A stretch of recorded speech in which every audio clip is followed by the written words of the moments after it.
3 on the year. They won 7 in a row until their season finale against Houston. They could not overcome that big Cougar hurdle. Nonetheless, this is a club that's won 7 of 8 games and red hot. Both these clubs playing a lot of offense, and for that, we have the perfect man. Heisman Trophy winner Andre Ware to talk a little quarterback play, because both these teams rely so heavily on their quarterback. Let's start with BYU. Yeah, both guys mean so much to their respective offenses. And you look at Riley Nelson, he's brought energy to this football team since being inserted in the 3rd game of the season against his former team, Utah State. This year, he's thrown 4 touchdown passes in 3 games.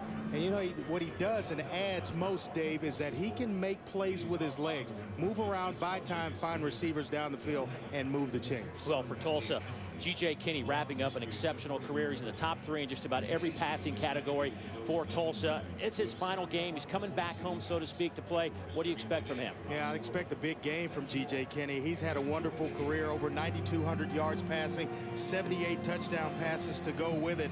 And their offense really goes as he goes. If he takes care of the football, Tulsa's been just about unbeatable this season. Both guys, Dave, are great leaders for their teams. 2 clubs that certainly produce a lot of offense. They have met 7 previous times. They've combined to score 73 points per game in those 7 meetings. Now, for more on these 2 clubs, let's go down to the sidelines and check in with Kara Capuano. Kara? Dave and Andre, what do these 2 teams today have in common with squads like LSU, Alabama, Oklahoma, and USC? BYU and Tulsa join those powerhouse programs on the list of the top 20 teams with the most wins over the last 7 seasons. Tulsa head coach Bill Blankenship told us that this is an opportunity for a hallmark win for his Golden Hurricane. They love chances to play teams with national recognition like BYU. Meantime, BYU head coach Bronco Mendenhall said that he's anticipating a really competitive game. 2 equal teams, 2 hungry teams that know that the chance to finish the year with a very significant victory is on the line. Dave? Thanks, Kara. It is an absolutely gorgeous day here in Dallas, Texas. Temperatures should reach the mid-60s by the time we get to halftime. There is not a cloud in the air. It is a perfect day for some Bell Helicopter Armed Forces Bowl football action. Tulsa 8-4 on the year. BYU 9-3. BYU won the toss to first, so Tulsa will get the football first.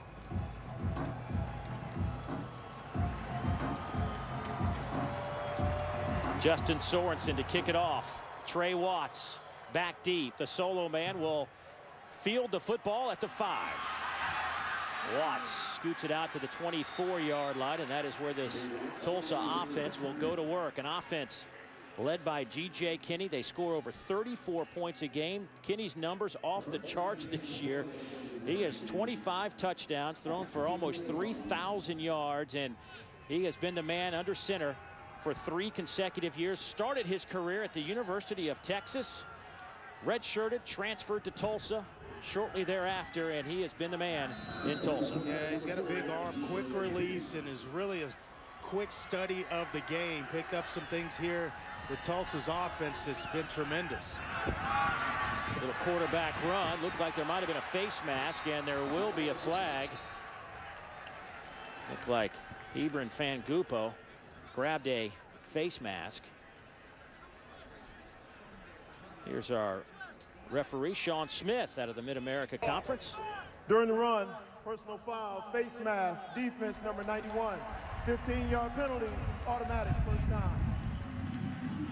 Hebron Fangupo, the senior defensive end, just got a handful of GJ's face mask. And you see already the first play of the game, his ability to escape. What goes unnoticed about G.J. Kinney is his ability to run the football, over 400 yards on the ground this season. That includes sacks. He's averaging 3.6 yards per carry. Big end around sweep to Jatarian Douglas. He will pick up 5 on the play. And Andre, let's take a look at some impact players today. Well, certainly we're going to talk about G.J. Kinney, the quarterback, big arm, quick release, a guy with over 9,200 yards passing and 78 touchdown passes to go along with it. Clint Anderson on the defensive side, he just makes plays all over the place. So Kinney out of that shotgun. Buying a little time, throws back across the middle. Pass incomplete. Looking for Clay Sears. Daniel Sorensen on the coverage for BYU. And on defense for BYU, Kyle Van Noy is a guy, 58 tackles. He leads the team in sacks with 5, and he also has 3 interceptions to go along with it. Mentioned Clint Anderson. He's actually their left guard, Dave, who kind of paves the way. He's the grit of this offensive unit for Tulsa. Big play guy that just opens holes for 3 backs, Watts, Douglas, and Singleton. On third down, Kinney over the middle. Pass is caught. That's a first down into BYU territory. Well spotted right at the 40-yard line. Brian Burnham with his 51st catch of the year. Can you believe this guy played in the secondary a couple of years ago? In one game, he played defensive back, moved to wide receiver in the fall last year, and has never looked back. Big target at 6'2", almost 6'3", and he's got great range, catches the ball well away from his body. BYU will take a timeout. Bronco Mendenhall, the head coach slash defensive coordinator. While we got a break of the action, gives us an opportunity to look at today's keys to the game, brought to you by Bell Helicopter. Well, you look at it for BYU, it's ball security on offense. When they take care of the football, they can win games. 9 turnovers in the last 5 games. Defense had them. They've got to limit G.J. Kinney as well. If he escapes the pocket and he can make plays with his legs, he's dangerous all game. For Tulsa, it's get G.J. Kinney going. He's got to play well for them to have success on offense. And then on third downs defensively, Tulsa's got to get off the field, allowing opponents 43% on the year. So first down and 10 for the Golden Hurricane from the 41-yard line. We'll go left side with it. Trey Watts gets maybe a yard. Trey Watts, the sophomore out of Fairfax, Virginia. Former walk-on who happens to be the son of legendary Oklahoma quarterback J.C. Watts. And you look at Watts and Douglas, already 2 carries between the two. They do it by committee. They've combined for over 1,700 rushing yards this season. On the ground, Tulsa averages over 200 yards per game. That was second in Conference USA. A bullet over the middle, caught by Clay Sears, the senior tight end. 36 grabs on the year, averaging over 12.5 per catch. That one went for 13. Well, the play fake holds the linebackers. You see him step up, and that allows Clay Sears to get just behind the linebackers and in front of the safety. And you better have a big, strong arm like G.J. Kinney has to knife that one in there. Well, that had some revolutions on it. Fresh set of downs for Tulsa. Kinney, nowhere to go. Throws it as he's falling to the ground. The pass is caught by Ricky Johnson. He'll pick up 6 yards on the play near the 21-yard line. Boy, that's just competing right there, wanting to make things happen, and it doesn't always have to look pretty as long as it's effective. Nice pass rush. You see the pocket, and then it collapses, and G.J. Kinney, knowing where your safety valve is, can check it down. Second down and 4. Drive started at the 24-yard line. Kinney pump fakes to the left, has all day to throw.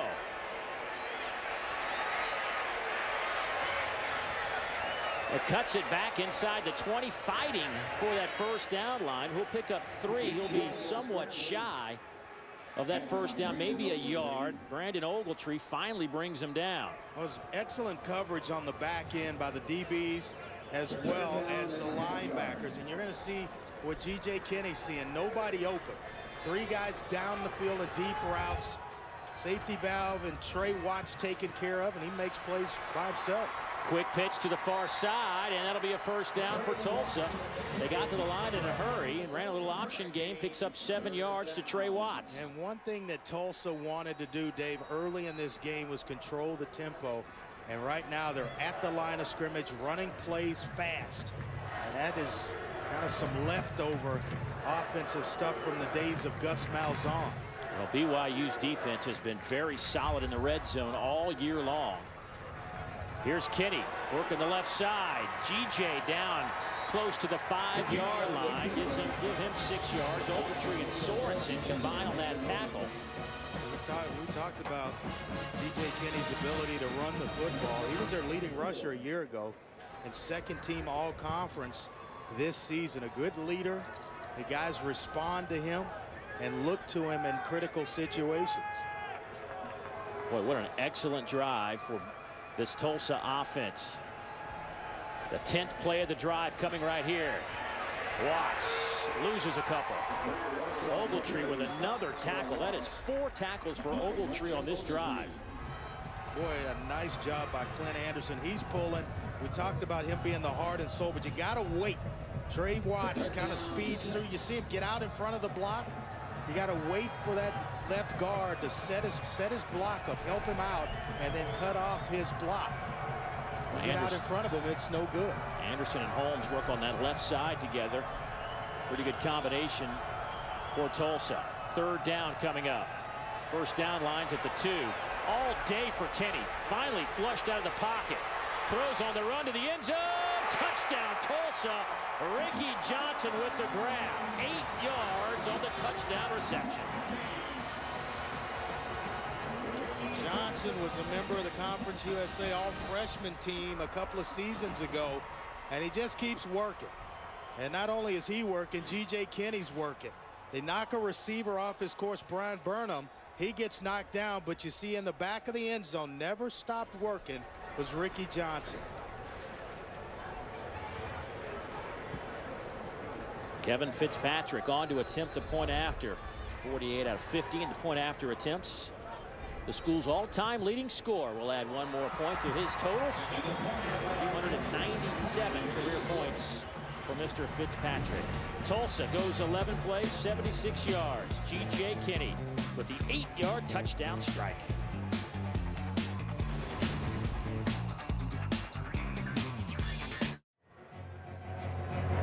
Tulsa didn't waste any time putting points on the board. They march it down for the touchdown. 7-0. They lead over BYU. I don't know if we're going to have the kind of offense they had last night. The Alamo Bowl. It's got to impress Coach Blankenship as well. When you have those off weeks, you can't simulate game speed, and then your offense comes out, goes right down the field. Sometimes it takes offenses a little bit longer to get going. Didn't take Baylor and Washington last night long, did it? 67-56, the final score in that one. Cody Hoffman on the return, bounces around out to the 28-yard line. It's a 15-yard return. Now, Andre, let's go back and revisit that touchdown. Let's take a look out here. There's your receiver right there in Ricky Johnson. Watch him work. He's going outside, basically setting a pick for Burnham, but he doesn't stop working. And as well, you got to have great protection by the offensive line when plays take that long to allow a receiver to cross from one side of the field to the other and then work back to give G.J. Kinney the time necessary to find Ricky Johnson. Riley Nelson out of the shotgun. The southpaw runs off the left side, gets it to the 34-yard line, picks up 5 yards on the play before Sean Jackson brings him down. Riley Nelson, the junior, out of Logan, Utah. Took over in the 3rd game against Utah State. This year, 16 touchdown passes, only 5 interceptions, 5-1 as a starting quarterback for BYU. Coming off a career day against Hawaii, 25 of 37, 363 yards and 3 touchdowns. That's more like what we think of BYU in a passing game. Nelson certainly has ample footwork to pick up quite a few yards on the ground, but he'll sling it here. It's almost picked off twice. Alan Dock had the first look at it, went right through his hands, and then Milton Howell almost had a chance. Well, the coaches told us, defensive coordinator Brent Guy said he plays well in space, and they're in zone coverage. You got to know and have a feel for where receivers are, and he finds it, reads the quarterback's eyes. Made a nice play on that one. 2 interceptions already this season for Alan Dock. So 3rd down and 4 for the Cougars. Empty set for BYU. Four-man rush over the middle. Wide open pass caught at midfield. J.D. Falsliff with the catch of 17 yards, brought down by Dexter McCoyle, and that's a first down. Well, we talked to the BYU offensive coordinator. He says he plays the Wes Welker position, and that's the slot receiver, not a big guy, but works well in zone coverages, separates in man. And if you're thinking about, you know, Texas Tech or the New England Patriots, that's what he plays, that Wes Welker role, where he's in the slot all the time, just making play after play. Only one drop all season from J.D. Single setback. They'll play fake it. Nelson on the run. Pass caught by who else but J.D. Falsliff. His second catch in a row. Marco Nelson on the cover. That's 14 more yards for the Cougars. And a lot of it's chemistry, knowing where a guy likes the football, timing as well. And this one, you don't miss a beat. He doesn't hiccup. Right out in front of J.D. Falsliff, so he can catch the football on the run and make or gain additional yardage. First down and 10. High snap. Here's the handoff to J.J. DiLuigi.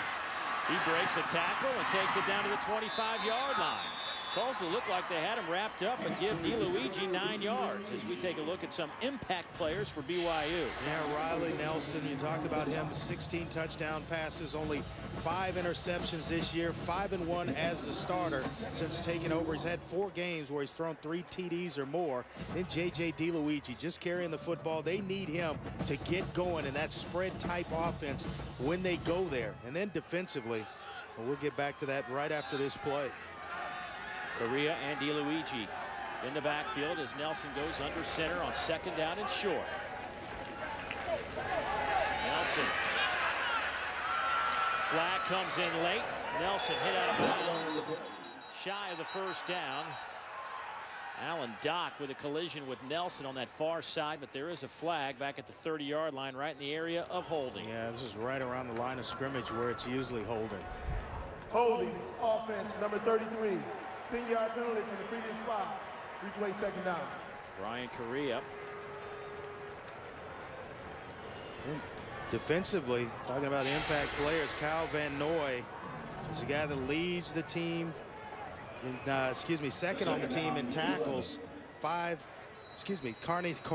Arnick is the guy in the middle, leads the team in tackles, 6th in the nation, Dave, in tackles this season, and 3rd in solo tackles. Well, after that penalty, Andre, they'll back him up to the 35-yard line. Second down. Here's Correa. Josh Kazeta on that carry, gain of 4 up the middle.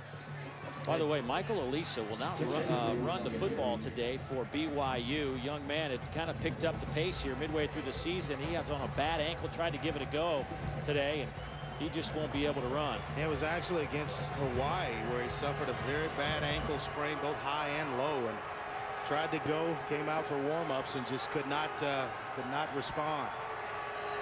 So now third down and 7.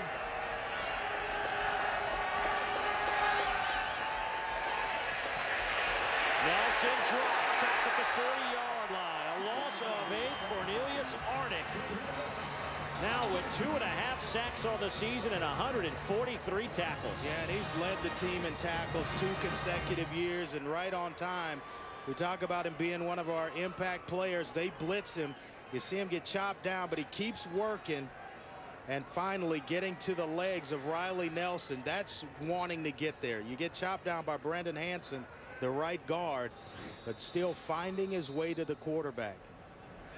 He has been excellent defensively for Tulsa the last 2 seasons. Teams first, charge, timeout. Tulsa having some problems getting their personnel on the field. They'll have to burn a timeout.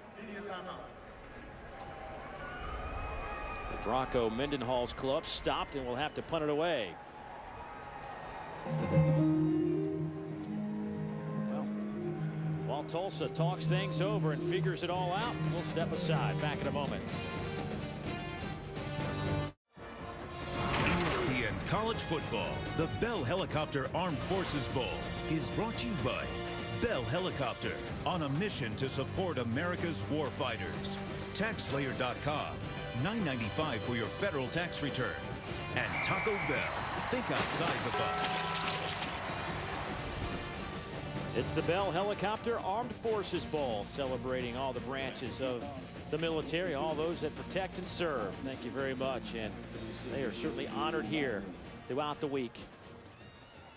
4th down and 15 for BYU. They line up in a punt formation. Riley Stevenson to punt it away. J.D. Ratliff stands at the 10. A little pooch punt, end over end kick that will hit at the 6 and be caught on the spot. Nice special teams work by BYU. A 33-yard punt. Daniel Sorensen with the special teams play. Capital One Bowl week and a full day of college football continued tonight on ESPN. First at 6:40, Mississippi State looks for its 5th straight bowl victory as they oppose Wake Forest to the Franklin American Mortgage Music City Bowl. And at 10 Eastern, Iowa tries to win their 4th straight bowl game when they take on Landry Jones and the Oklahoma Sooners in the Inside Bowl. Capital One Bowl week on ESPN, ESPN3, and also streaming live on WatchESPN.com and the Watch ESPN app tonight. It's been a tough season for OU. A lot of expectations coming in. Tulsa backed up at the 6-yard line. They'll hand it off left side. Watts breaks one tackle. Will pick up a couple on the play. Bring up 2nd down and 8. Well, you want to take care of the football if you're on this end of it, protected. If you're a running back, Trey Watts and G.J. Kinney as well, protect the football. You don't want to turn it over here and give BYU the short field and an easy score. Watts averaging 5.7 yards per carry this year. 843 yards on the ground. Kinney drops the football, trying to run out of trouble. Can't do it. Kyle Van Noy right there on the spot. A loss of 3. Let's go down and check in with Kara on the sidelines. Kara? Well, guys, watching BYU linebacker Brandon Ogletree after Tulsa scored, he came off of the field inconsolable, threw his helmet, and then during the entire time that BYU was on offense, implored his teammates, play with emotion, pick your heads up, let's go. We'll see if they have more energy defensively this time. Here's a chance for the BYU defense on 3rd down. Katarian Douglas makes the catch, gets hit at the 10, a gain of only 2, so not much for Tulsa on that possession, and here comes the Golden Hurricane punt team. Well, an important series of downs for BYU defensively, because you don't want to give away the field position. A nice punt to set Tulsa back and make it tough, and now you have an opportunity to get the football with any type of advance past midfield and set yourself up for a nice drive. Well, Kevin Fitzpatrick also does the field goal kicking. Will punt it away. He kind of took over the punting role midway through the season. J.D. Falsliff back to return this punt. It's a spiral that sails to the BYU 45. Falsliff to the 45 of Tulsa. So outstanding field position coming up for the Cougars.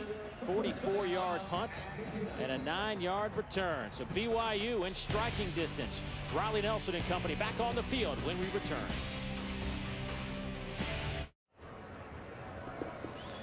Here at the Bell Helicopter Armed Forces Bowl, some of the work from Bell Helicopter. These helicopters landed in the end zone over here in a very small space. Pretty intimidating yes. as well. They are some unbelievable machines. Had a chance to walk down there earlier today and just kind of gander at them. It's way over my pay grade. Don't want to mess with those boys. Glad they're on our team. BYU looking to score some points here. 1st down and 10, an excellent field position at the 45-yard line. In motion, Falsliff. Nelson throws to the wide side, batted in the air, looking like they were trying to set up a little wide receiver screen. Rasha Poe had his hands on it briefly, but Milton Howell stepped in there. Yeah, he did a nice job of fighting through the block of J.D. Falsliff and then disrupting things. And that's what you have to do. You either got to make a guy miss and make a nice tackle, or just blow the whole thing up before it gets started. A nice job there by Milton Howell.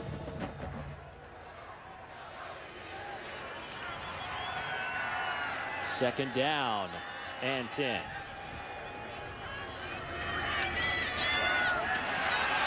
goes DeLuigi to the 40-yard line. Give him 5. That'll bring up 3rd down and 5. Well, all you want on 2nd down is to get yourself in a manageable situation about 3rd and medium, and half the job's done there by J.J. DeLuigi. Dave Neal, Andre Ware, Kara Capuano down on the sidelines. Glad you could join us on a gorgeous afternoon just north of downtown Dallas on the campus of SMU, BYU and Tulsa.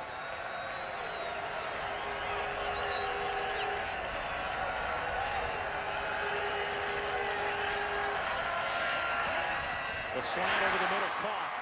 Cody Hoffman, 1st down BYU at the 25-yard line. That's 15 more yards for the Cougars. You talk about accuracy and putting the ball on a receiver.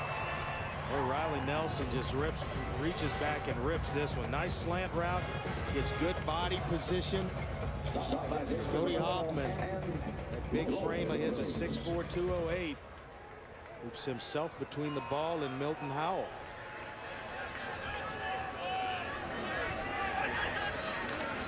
Handoff left side. Zeta will pick up 5 on the play. Brought down by Tyron Walker, the defensive end, the senior. He's usually their play action running back. They like to play action when Zeta's in the ball game, and Alan Dock is a player down for Tulsa. Already 3 tackles in this game for Alan Dock, and almost came up with an interception earlier. Senior coming back home from Giddings, Texas. We talk about his ability to make plays in space and has excellent cover skills for an outside linebacker. Not a big guy, just 5'10", about 207. 68 tackles this season. We're hoping that he can get himself up and back into this ball game. His last game here at Tulsa, but take one look and see what happened here to Mr. Dock. There he is right there, and he just kind of plants. Gets himself blocked, but tell you what, this may be his last football game, but I think his future looks bright. 3.7 GPA in accounting, currently working on his master's degree.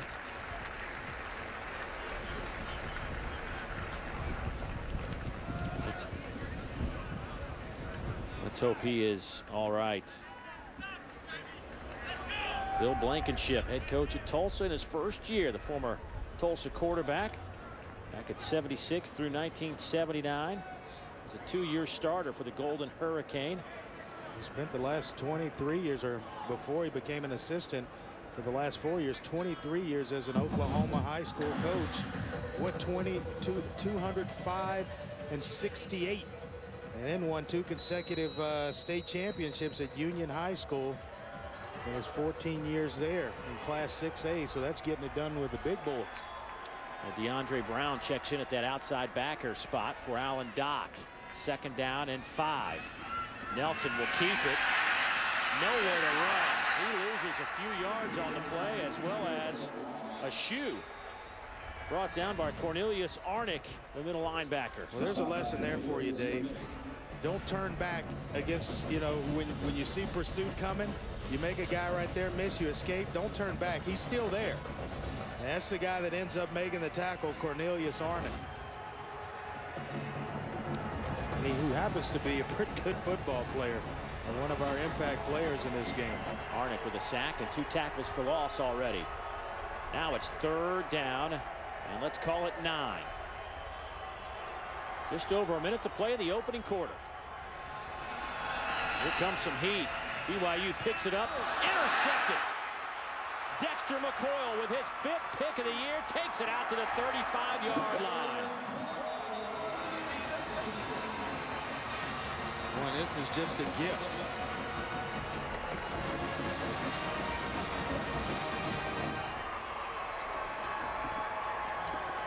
There is a flag on the field. You see here, Riley Nelson behind J.D. Falsliff. Offside. Defense. Number 3. 5-yard penalty. Replay 3rd down. And that's going to wipe it out. That flag was hidden. You couldn't really see it during the course of action. And now Tulsa will give it right back to BYU. Well, you see it right there. Right up here, just lined up off sides. Extremely close. Sometimes an official will give you that where it's right at, you're right on the football, and they'll give you the benefit of the doubt. Corey Doris, the junior defensive end. Third down now.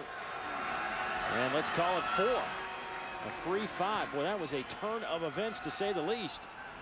Nelson has another chance. Throws on the run. Incomplete. Boy, excellent coverage on the back end by Tulsa. Nice pressure by Corey Doris, the guy that was just flagged for the offsides penalty. He played as a true freshman, but really no one open down the field for Riley Nelson. Has patience. You see the close coverage by the defenders on the back end of Tulsa, and really nowhere to go with the football.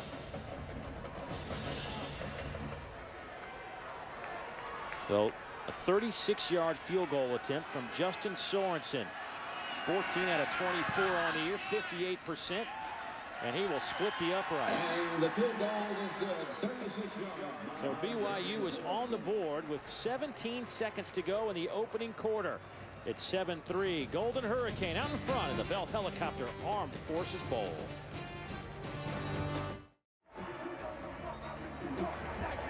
BYU band having some fun here in Dallas, Texas. Tulsa leading 7-3. These two clubs, this is the 8th meeting between these two clubs. BYU leads the series 6-1.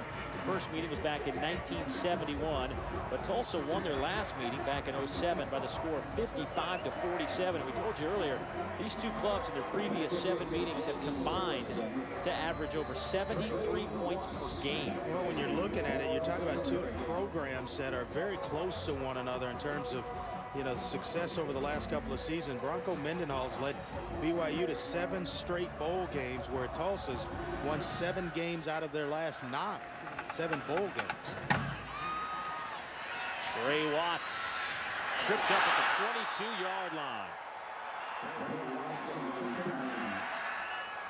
22-yard return, and Golden Hurricane and the offense back on the field. Take a look at this series history. Look at the combined yards between these two clubs. 853 yards. Yeah, a lot of points scored there as well. 73.3. It's amazing. A lot of offense, but so far it's been kept pretty close. Well, this BYU defense that in the last year and a half under Bronco Mendenhall has gotten better and better. We'll try to slow down Tulsa here. Tulsa took the opening drive from their own 24-yard line and marched it down 11 plays, 76 yards, and scored a touchdown. Here's G.J. Kinney. He's dropped. No gain on the play. And that'll do it for the first 15 minutes. An evenly matched contest here in the Bell Helicopter Armed Forces Bowl. Tulsa, BYU on a glorious day in Dallas. Second quarter football coming up on the other side.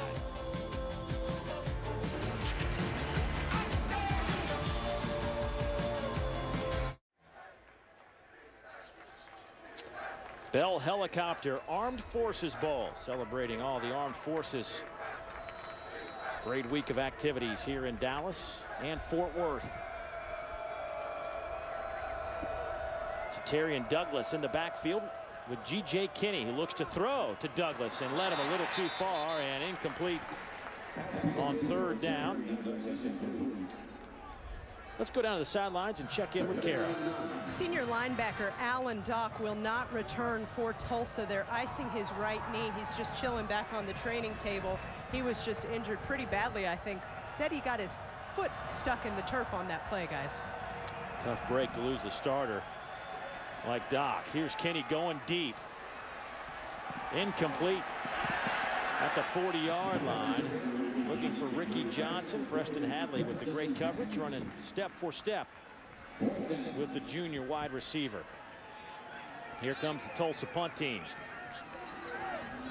Yeah, when you lose a guy like Doc, we talked about him playing so well in space and the great cover skills.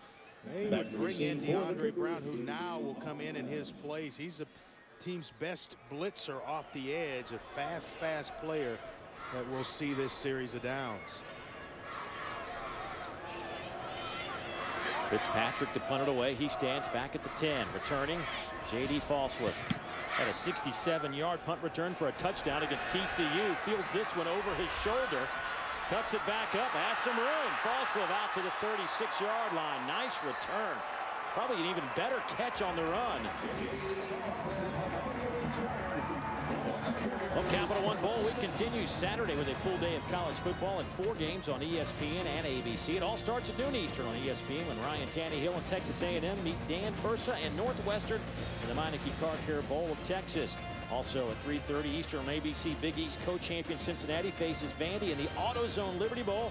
And at 3:30 on ESPN, Illinois takes on UCLA in the Kraft 500 Bowl. And finally at 7:30 Eastern on ESPN, Virginia and Auburn take the field in the Chick-fil-A Bowl.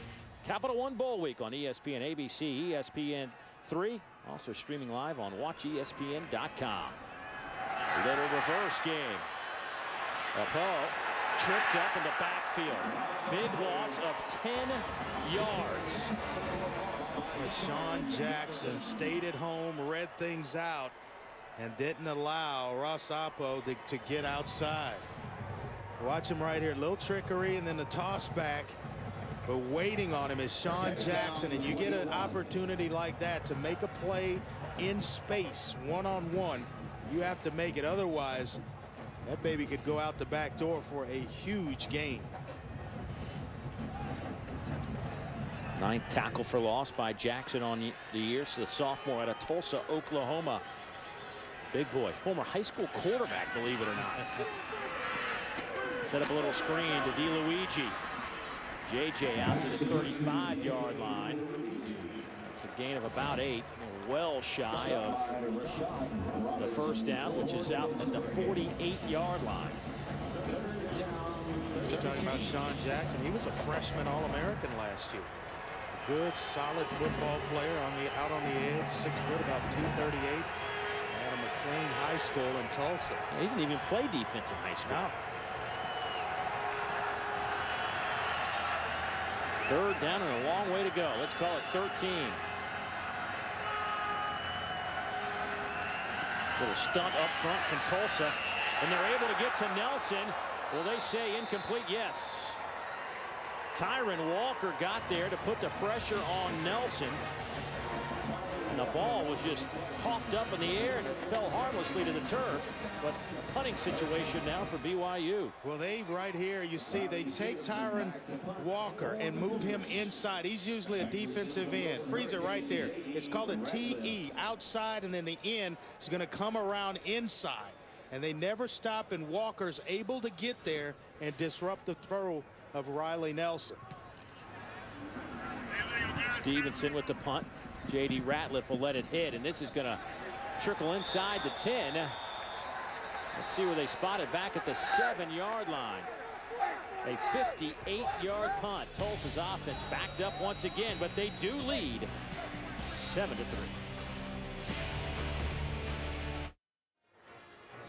ESPN College Football, the Bell Helicopter Armed Forces Bowl, is brought to you by the GMC Sierra. Now during the GMC holiday event, trade up to the best Sierra ever and get some of the best offers of the year. And the new Capital One Cash Card for people who want 50% more cash.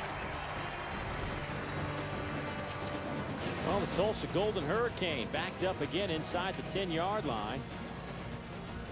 They haven't exactly had outstanding field position. Matter of fact, their first drive went 11 plays, 76 yards. They did score a touchdown. Their 2 previous drives, 6 plays, couple of punts, minus 10 yards. So BYU has certainly settled in defensively after that long scoring drive. Yeah, that first drive, G.J. Kinney was 4 or 5, 42 yards, and then he had the touchdown pass to Ricky Johnson in the back of the end zone. Since then, he's only completed 1 pass. So it's been tough going. You have to get kind of conservative down here because you don't want to make a mistake or have him hit and the ball comes loose. Kinney under center, little play action, slings it to the far side, and the pressure came and forced him to get rid of it quicker than I think he would have liked, looking for Michael Britton, the tight end. Britton's a former walk-on who was placed on scholarship this past season. 5'10", about 240 or so. More of a fullback type than an actual tight end. As a matter of fact, all three tight ends for this Tulsa club all walked on. Yep, Sears, Britton, and Largan. So 3rd down and 9. 3-man rush. Boy, Kinney just threw a frozen rope over the middle that nobody could catch, including his own man, Brian Burnham. Well, it's a good point, because earlier he had Jatarian Douglas open in the flat, and he threw him one of those as well, with a lot of velocity on it. And right there, I don't know if even if the receiver stumbling out of his break is able to get his footing, he's going to make that catch, because it's coming a little bit too firm for him. Just throw a nice catchable football for both Douglas and the intended receiver Burnham there. Kinney started 5 out of 6, 45 yards. Since then, he's missed 4 straight. BYU took advantage of this type of field position their last drive. Wobbly kick. False level. Let it go out of bounds, and once again BYU winning the field position battle, but the problem is Tulsa's winning on the scoreboard. We'll step aside with the Golden Hurricane leading 7-3, but BYU in great position.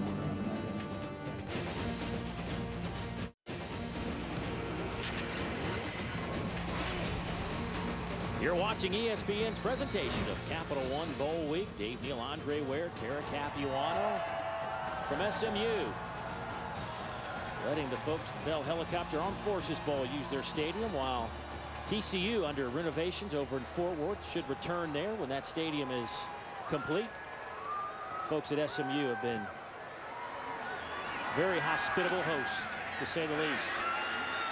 BYU on 1st down and 10 picks up 6 yards on the carry. There is Riley Nelson, who took over at quarterback midway through the season for Jake Heaps, who had such a good year last season. But Brandon Doman, the BYU offensive coordinator, says that in week 3 that things just weren't going. The offense was stuck in the mud. They couldn't get anything momentum, and he said he just had a gut feeling to make a change. And he went with Riley Nelson, and the team just bought in. Here's DeLuigi. He is wrapped up. No gain. Well, it could have gone south because of the year that Heaps had a year ago, and had an outstanding freshman year, and then all of a sudden you replace him with Riley Nelson. You got to win over the locker room, but the way he won it over was his play on the field. He just consistently played well week in and week out. 5-1. They started putting games together where they were winning. 5-1 as the starter, and he brings the ability to make plays with his legs. Correa stands to the left of Nelson on 3rd down and 6. Here comes some heat from Tulsa. Nelson dropped back at the 47-yard line. He'll lose 4 on the play. Well, sometimes with running quarterbacks, they feel it when it's not there, and they can make a lot of plays that really aren't there. I thought he was protected well and still had time. You'll see the pass protection by the offensive line. Really no reason to rush and step up into the pocket. Just slide over to your left a little bit, buy yourself another half second or so. Well, that's a sack registered by Jared St. John's, who is another walk-on for this Tulsa team. A junior out of Edmond, Oklahoma. Stevenson punts it away. It's a low kick that will hit and bounce inside the 15. So Tulsa, once again, defensively, they stand up, stand tall. But the special teams of BYU forcing Tulsa to go the distance here, pinning them once again inside the 15. That opening drive was so impressive by Tulsa. It was 11 plays. They go 76 yards. It was an 8-yard touchdown pass. And then they have gone nowhere. Well, credit Bronco Mendenhall, the head coach and defensive coordinator, for making the necessary adjustments after that first drive and all the success that they had on it, both running and throwing. He made some nice adjustments defensively, and he's keeping them pinned down here. Kenny keeps it himself out to the 21-yard line. That's a 7-yard pickup. That'll give him a little breathing room. He's going to pick up a 2nd down and 3 situation. There is Bronco Mendenhall, 7th season as the BYU head coach. Last year went 7-6, but boy, have they gotten the ship righted now. First year as an independent, by the way. 7 straight bowl games under his leadership. Kenny airing it out down the far side. Pass caught at the 30-yard line by Brian Burnham. A 49-yard pickup. Well, this is one of those things where you either have it or you don't.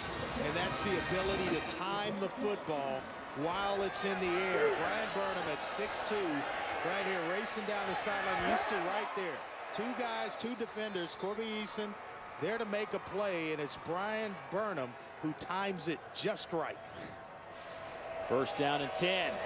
Here goes Trey Watts. He's down to the 15-yard line.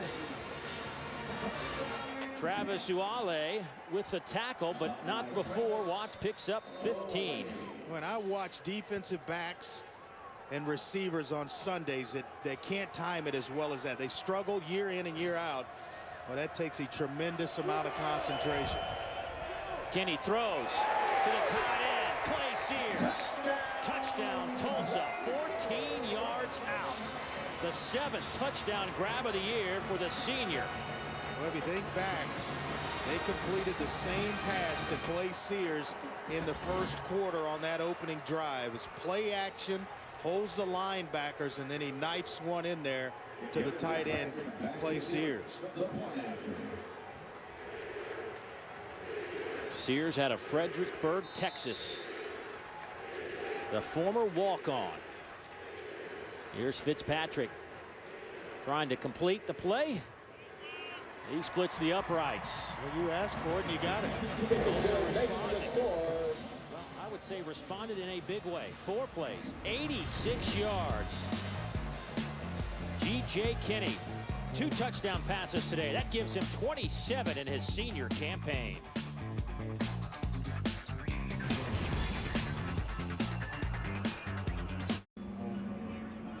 There is Clay Sears, the senior, in his final game. There's a guy that set it up, Brian Burnham, with a big catch down the sideline. It put Clay Sears in a position to make his first touchdown grab of this game. Burnham out of Moorestown, New Jersey, with an excellent grab that set up that drive. First time in a while Tulsa's been able to get it cranked up, and it was the deep pass that set up their offense, gave him a little bit of room to operate, and Kenny did the rest. 8:45 to go in the 2nd quarter. 14-3, Tulsa out in front. Cody Hoffman dancing around to the 26-yard line. Let's go back and take a look at this touchdown pass. You're going to get the play action right here. But watch Sears as he delays and goes out. Then he gets up the field. The play action will hold the linebackers and give him the space needed. Right behind the linebackers, you see him peek, and just enough. You peek a little too long, it allows the tight end to get into a nice little crease in zone coverage. Well, the worst field position of the day for BYU, starting at their own 26-yard line. This is an offense that is averaging 454 yards a game, but only 64 right now. Quezada on that carry, and they call juice. Quezada, the sophomore running back, a 3-headed monster today because Elisa not able to go. Michael Elisa, the sophomore running back. So Correa, DeLuigi, and Quezada will carry the football.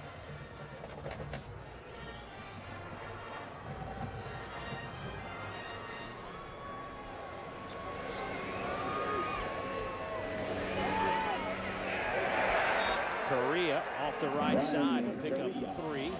Right now, Tulsa's just being a little bit more physical in the interior line. Brendan Todd, the freshman defensive end there with a tackle, but just being real physical, getting off blocks and getting to the ball carrier. And when they get there, they're bringing them down. There's no breaking tackles and then running for additional yards. It's a hit and a stop. 3rd down and 3. Nelson today 4 out of 8, 54 yards. And off right side goes to Correa, and he is stopped short of the 1st down, a gain of only 2. That means it'll be 4th down and about a yard, maybe a little less. And Bronco Mendenhall didn't even consider going for this. He sent Riley Stevenson on the field right away. But watch, you see the penetration here, and then it's a hit and stop right there. No additional yards to kind of squirm towards the 1st down marker. So here's Riley Stevenson to punt it away. Good clean snap and a good tight spiral. Sends J.D. Ratliff back to the 12-yard line, a 52-yard punt. Tulsa backed up again inside the 15. The 4th time today they've had to start inside their own 15.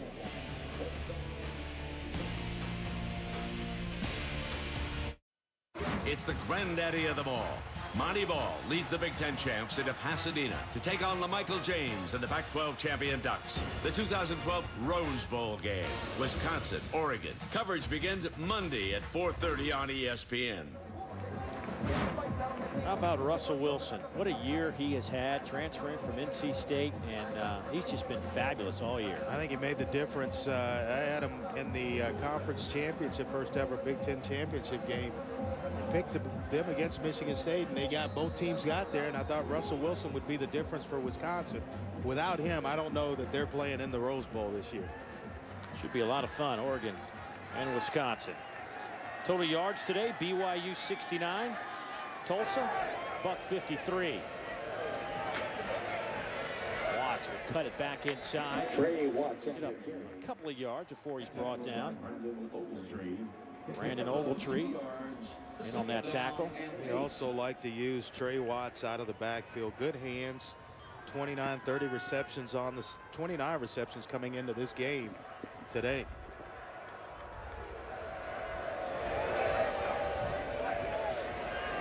Swing it near side to Watts. Oh, big hit at the 17-yard line. Preston Hadley steps up and beats Watts. Gain of only 4. Well, that's the touch, though, that we talked about from G.J. Kinney. The first one to Jatarian Douglas, he just really ripped it out there, and you don't have an opportunity to catch it if it's coming so fast at you from such a close range. There, he puts nice touch on the football to Trey Watts. 3-man rush. Kinney gonna run with it, and he's gonna be shot. Maybe a yard on the play, but it will be 4th down. Wona Kavinga in on that tackle, his 53rd of the year. Kenny's played a solid game thus far. Hadn't turned the football over, but when you commit to running it, you got to commit to running. You can't be caught in both places, where I'm still thinking about, if you pull it down to get up the field, now still trying to make defenders think you're going to throw it. They're not fooled at all for BYU. They've really kept him in check in terms of trying to run the football today. BYU's held 7 opponents to 90 yards or less rushing this year. Wobbly line drive kick. Fair catch called for by J.D. Falsliv. A 43-yard punt. 4:42 to go in the second quarter. 14-3 Tulsa out in front. Well, fans, with ESPN's new football game, you are the most explosive player on the field. The return man. Hit the gap, break tackles, and take it to the house. Play for free at ESPNReturnMan.com. Here's a return man, J.D. Falsliv. A very good return man. Averaging about 10 yards per punt return. Has a 67-yarder for a touchdown this year. Here's Nelson on the run. The left-hander throws. Pass is caught, but out of bounds, I believe. Yes. Was caught by Cody Hoffman. Boy, that's close. I thought he may have had a chance to get the right foot down. I mean, it is, he climbs the ladder, pulls it in, and watch the right foot come down. Looks like the toe. I mean, just close. That looks close. And there is the whistles for a The field. review. The previous play is under further review. Pretty simple look there. Was the foot in? Did he have possession? We do have Bob Wagoner in our booth today, the assistant supervisor of officials for the Midwest Alliance of Referees, which encompasses the Big Ten, the Mid-America, and the Missouri Valley. So any questions that Andre may have? Well, when you look at a situation like this, but what are the replay officials looking for in a situation like this? Line. And they're going to look at the foot, but then they're going to continue looking at the entire process. And the process is going to be going to the ground, and also whether or not the ball is kept in the receiver's possession the entire time. So we got not only the foot here, whether it's in or out, and they're going to need a definitive shot of that. And then they're going to look at the following process of the player going to the ground and make sure he maintains possession throughout that. That's going to be the two-part process. Looks like a catch to me. Foot looks down. Looks like he finished it as well. Boy, nice job by Hoffman, the 6'4", 210-pound receiver out of Crescent City, California, coming off a huge game against Hawaii in the season finale. 7 catches, 123 yards in that one. After further review, the ruling on the field stands. Incomplete pass. So there you go. One of those two things didn't occur. Yeah. Either didn't have his foot in. Remember, it has to be clear-cut evidence that his foot was in bounds and he maintained possessions to overturn the call on the field, which was an incomplete pass. Right at the end, it looked like the ball may have touched the ground as he was coming down, trying to reel it in. So 2nd down and 10. Nelson will keep it. Nowhere to run. Andre, was that a design quarterback run? Yeah, you look down the field, try to allow the pass rushers to get in their rush lanes, and you find a soft spot in the defense. I think you got to credit both defenses in keeping two guys that usually have some pretty good success on the ground. And Riley Nelson and G.J. Kinney, they've been held in check. Riley Nelson came into this game averaging 5 yards a carry on 75 carries.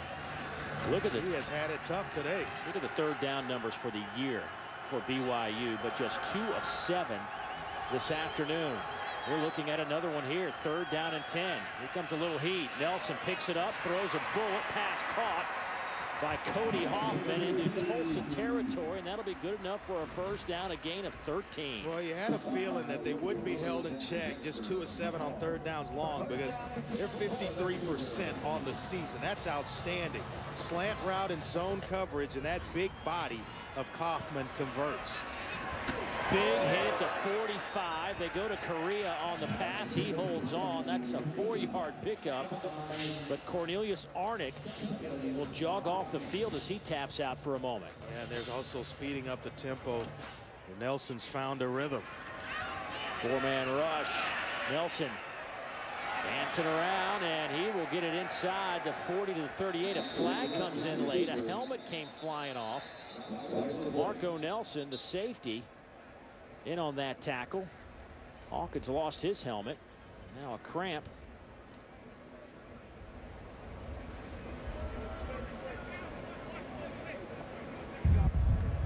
During the run, personal foul, illegal crackback block, offense number 6. 15-yard penalty from the end of the run.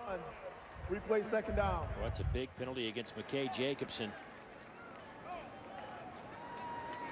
Yeah, because it was right around the 1st down marker when it occurred.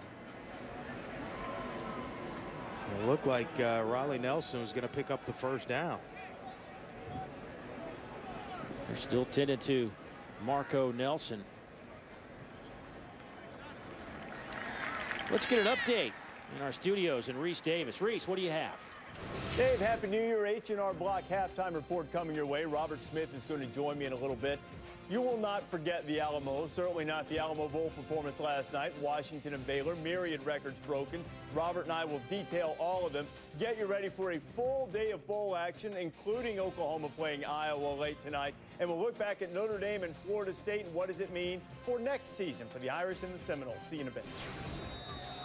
If you like offense, you like the game. If you like defense, not so much.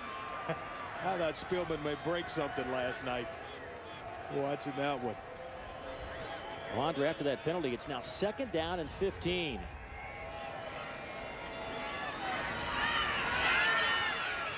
Low throw. One hops. J.D. Falslev. Now you're looking at 3rd down. Falslev has 2 catches in this game already. He's going to be on scholarship in January. Talking to Brandon Domain, the offensive coordinator. They're going to put him on scholarship. He's a walk-on right now. And I asked, I said, well, does he know it yet? Oh, yeah, we've told him, and he's pretty fired up about it. Just a sophomore, but he's got a lot of football ahead of him. He had 5 catches, 80 yards in the season finale against Hawaii. 3-man rush. Nelson steps up in the pocket. Wobbly throw down the middle. Intercepted. Dexter McCoy. His 2nd pick of the afternoon. Well, it almost looked as though Nelson pushed that football and certainly didn't have enough on it to get to his intended receiver. But if you're late over the middle. That's actually his first. The first interception he had was on a penalty, so he gave it back to BYU. But boy, that was a wobbly throw. Andre, you could have made that catch. Yeah, hit him right between the 2 and the 6 twice. And the first one was overruled with an offsides penalty, and then that one's going to stand. And he just could not get enough on the football. And Tulsa going to have some pretty good field position here. So for Nelson, that is his 6th pick of the year to go with 16 touchdowns. Which is really uncharacteristic of him. 2 times in this game, he's had ill-advised throws. That he usually takes care of the football pretty well. Looks like the chain broke. Let's throw a little tape on it. You'd be all right. Well, Andre, you talked about it, and you heard Reese in the studio. They're going to revisit some of these numbers. But in case you missed it, because it was a late-night game, it was unbelievable. 67-56, most points in a regulation game in bowl history between 2 teams. Robert Griffin III with just shy of 300 yards passing. Which you would think, he would be somewhere upwards of about 400 with all the total yards they had. And I think Heath Price introduced himself to the NCAA that he's come to. He's going to be a good player. Wobbly pass back the other way, looking for Brian Burnham, and there will be a flag down inside the 20 on Corby Eason. And I'm still waiting on the day that they make this a spot foul. You know you're beaten, you just grab a guy. Pass interference, defense, number 25. 15-yard penalty, automatic 1st down. You see here, just behind the defender, Corby Eason, and he just grabs. And right there, knows it. I think someday they're going to right this ship and make that a spot foul in college football. You have been beating that drum all year long. I'm going to continue to beat that baby. By the way, Dexter McCoy's interception to set up this Tulsa drive, his 12th pick of his career, one shy of the school record. Incomplete, looking for Ricky Johnson. Well, there it is again. He just knifes one in there to Johnson, and all you got to do is just touch one and let him turn and go. Zone coverage, they take deep drops. You don't have to zip it in as if you're trying to knife one before a guy makes a play on it. He's just standing there wide open. So now it's 2nd down. We'll call it from the 49.5-yard line of Tulsa. Kenny runs, picks up 3 on the play. Andre, let me ask you this about this Tulsa offense. Gus Malzahn, who's the offensive coordinator at Auburn for at least a couple more days before he takes over at Arkansas State. went to Tulsa, brought his spread offense. Has the offense changed much? It's changed a little bit. They still have the same terminology, but they will implement more two-back sets and use a lot of different personnel than when Gus was here, where they were just pure spread. They led the NCAA in total offense in 07 and 08. That's how good they were offensively.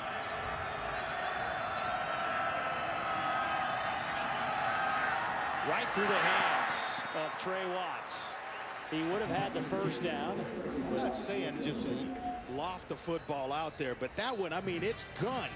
And he can't make an adjustment on it because it's thrown so hard that really you're just trying to put one out in front of him, let him catch it, and then turn up the field.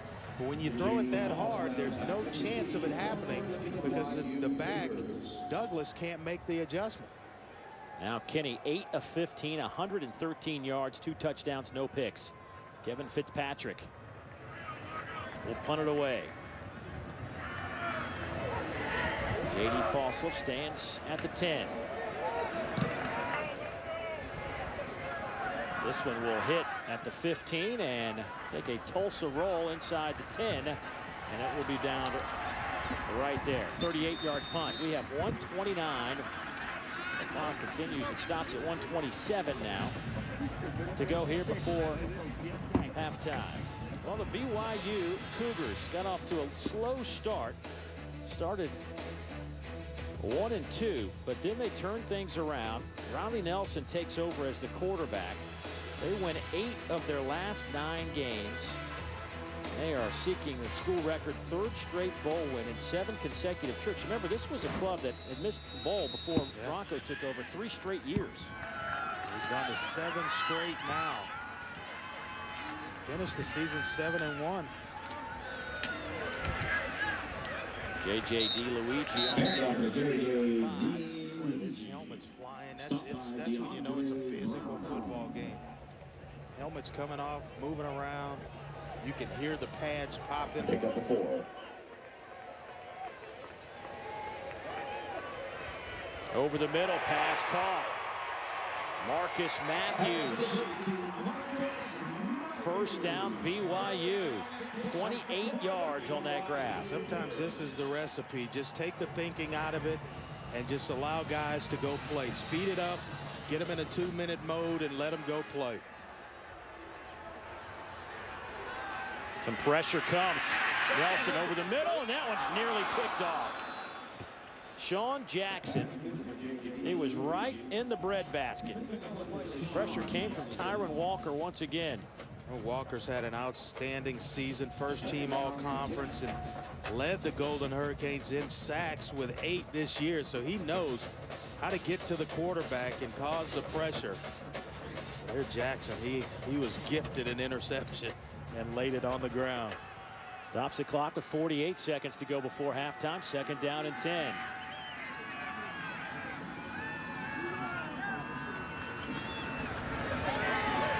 Nelson. Well, he was eyeing DeLuigi the whole time. Incomplete. 3rd down and 10. And he's still, even without the blitz, Derek Jackson, the defensive tackle, is able to get good push, get into the face of the quarterback. And I always say, people talk about the quarterback's blind side, you know, protecting his back. You know, it causes more disruption when a guy's coming in your face, because now that's where you've got to make the adjustment to throw the football. And they're getting good push in the face of Riley Nelson.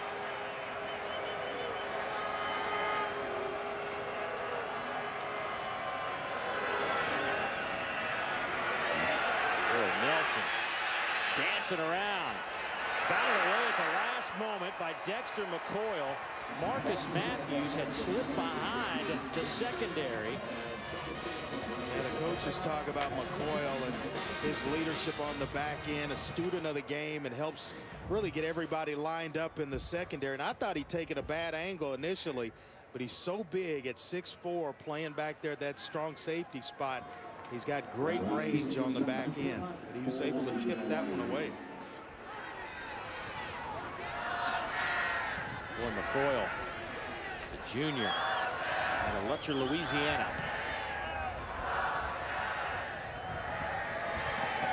Loose football. dropped by Ratliff. Who's got it? BYU with 25 seconds to go before halftime. They are setting up shop at the 16-yard line. Why Ratliff didn't fair catch this one is beyond me. You gotta be able to have, you gotta have the skill set of being able to check where the opposing team's coming from, as well as handling the punt. And you see nothing but white jerseys around Ratliff. That's an indicator to fair catch that baby.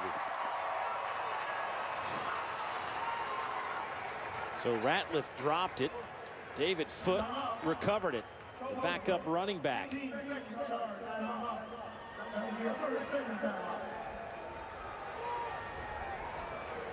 So BYU with a chance to cut into this Tulsa lead, and Tulsa took the opening kickoff and marched it 76 yards in 11 plays, capped off by the G.J. Kinney touchdown pass as he finds in the back of the end zone Ricky Johnson. Then in the second quarter, G.J. Kinney again with a touchdown pass. This time it goes to a senior tight end, Clay Sears. BYU added a 35-yard field goal from Justin Sorensen. Look at the total yard story. Tulsa really just 2 drives. Other than that, BYU has put the clamps on the Golden Hurricane offense. You want balance. That's it right there. BYU 63 in the first quarter, 62 in the second quarter. It's been tough to get themselves into the end zone, but if you keep giving them opportunities like this, they're going to find their way in, as you know, sooner or later. First down and 10. Nelson flushed out of the pocket again. Throws across the middle. Passes caught inside the 5. Touchdown BYU. Cody Hoffman from 17 yards. Great throw and a great catch by Cody Hoffman from Riley Nelson. But the guy that makes this play is Matt Reynolds, the left tackle, playing football without a helmet on. He gets his helmet knocked off and peels back to throw the block that allowed Nelson to complete the touchdown pass. Boy, that is some play by the big fella.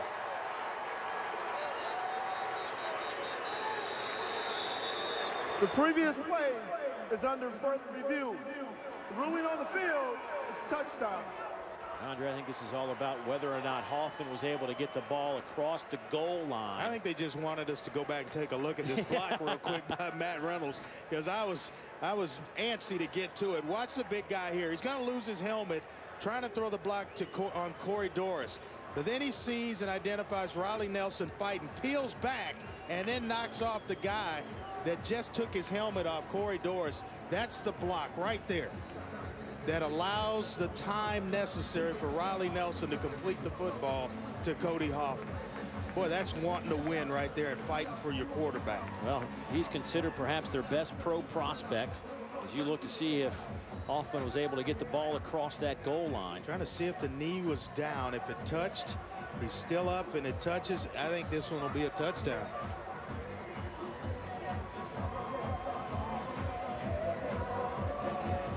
One more look at it. Well, once again, we do have Bob Wagner with us, Assistant Supervisor of Officials for the Midwest Alliance of Referees. And once again, it's just a matter, Bob, of when the knee was down and if the ball crossed the plane at that time. Is it a simple? After further review, the ruling on the field stands touchdown.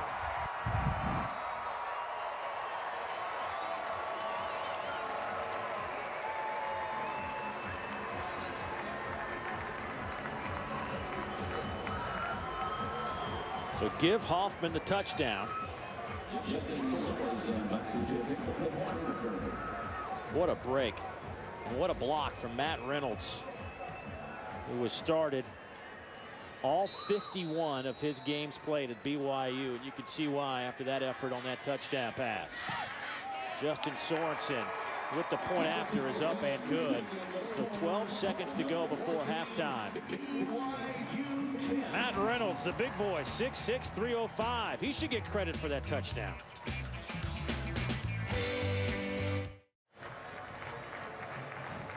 There's the man of the moment, Cody Hoffman, the sophomore wide receiver. Boy, does his future look bright. 4 100-yard games this year.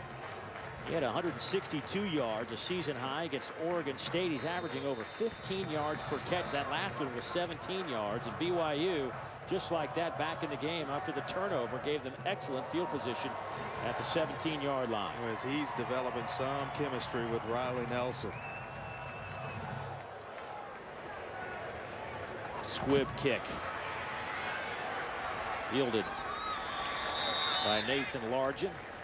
There's backup tight ends for Tulsa. 14-yard return, and now there's 7 seconds to go. Really put BYU in this position to be only down 4 points with the muff punt or the fumble on the punt by J.D. Radcliffe. You're thinking you're going into the locker room up 14-3. You just feel the punt, run the clock out, and go in the locker room. All of a sudden, as quickly as you think about it, tide turns, and now you're only up by 4 points. It is a huge difference. Certainly a momentum swing in the process. G.J. Kinney coming back home, the quarterback of Tulsa, originally signed with Texas, redshirted his freshman year and then transferred to Tulsa. 8 out of 15, 113 yards and a couple of TDs. And the pass to Jatarian Douglas will do it for the first half. So BYU gets themselves back in the game. BYU looking for their 10th win of the season. Tulsa looking for their 9th win of the season. A 4-point game at the break.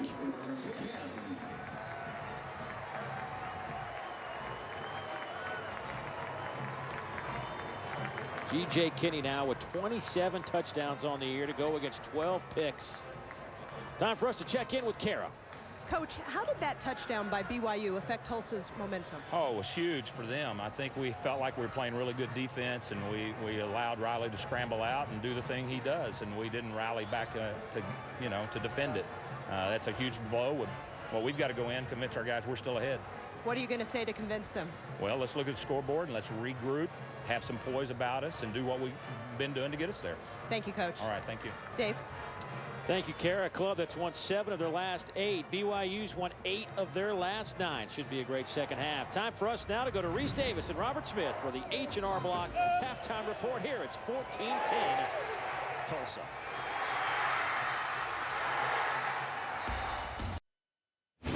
You're watching ESPN's presentation of Capital One Bowl Week.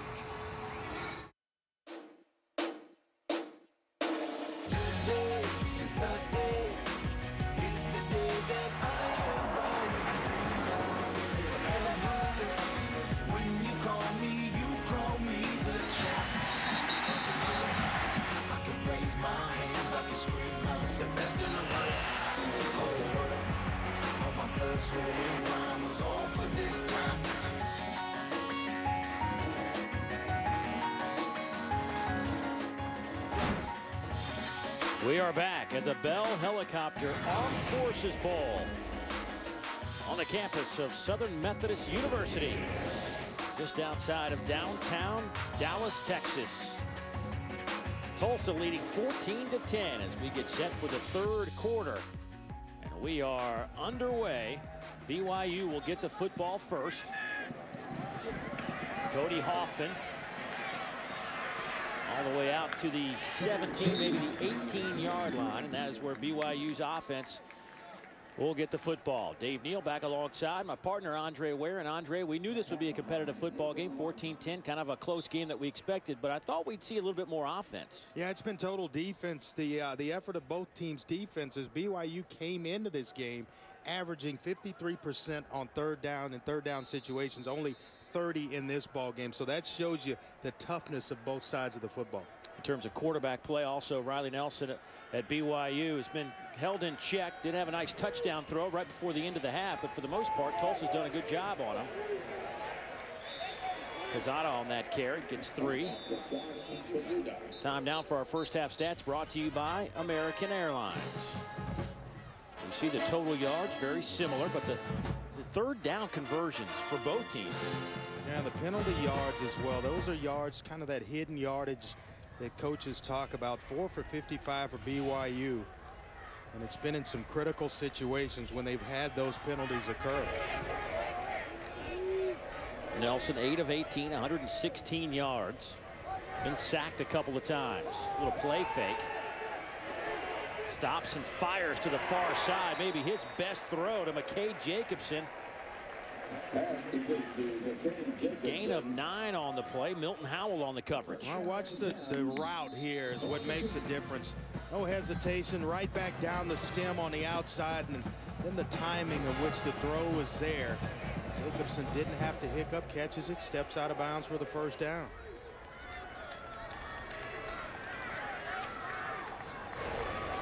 Falslev in motion. Set up on the far side. On a first down and 10. Nelson overthrows Marcus Matthews. This BYU offense on the season averaging over 30 points per game, 165 yards on the ground, 245 through the air, 410 yards total. Today sitting on 155, well below their average.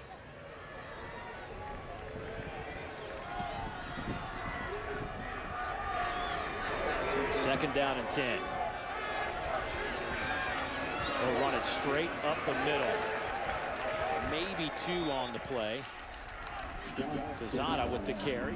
What seems like, Dave, BYU's come out of the locker room and they're going to try to just enforce their will on Tulsa. A smaller defensive front, and they've got 2 backs in the backfield just trying to come downhill, and that's going to be the game plan here in the second half. Get a little physical, then when on third down you go to your spread formation.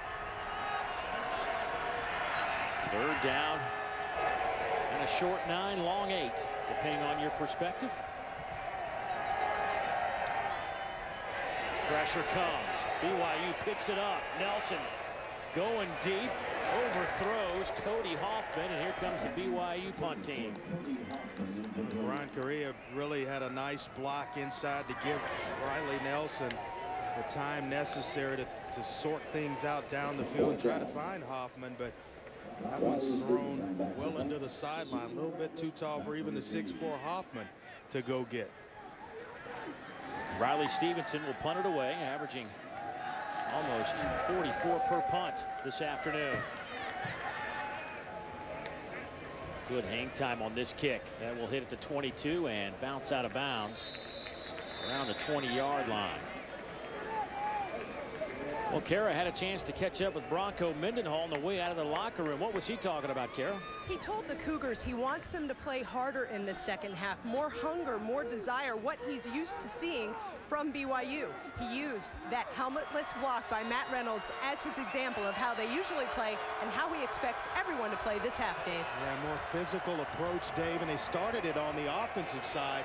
2 backs trying to go a little smash mouth, but Tulsa, well, they weren't having it. They had a plan of their own. Well, they were expecting that from BYU all week, and that is just downhill running, so certainly they're prepared for it.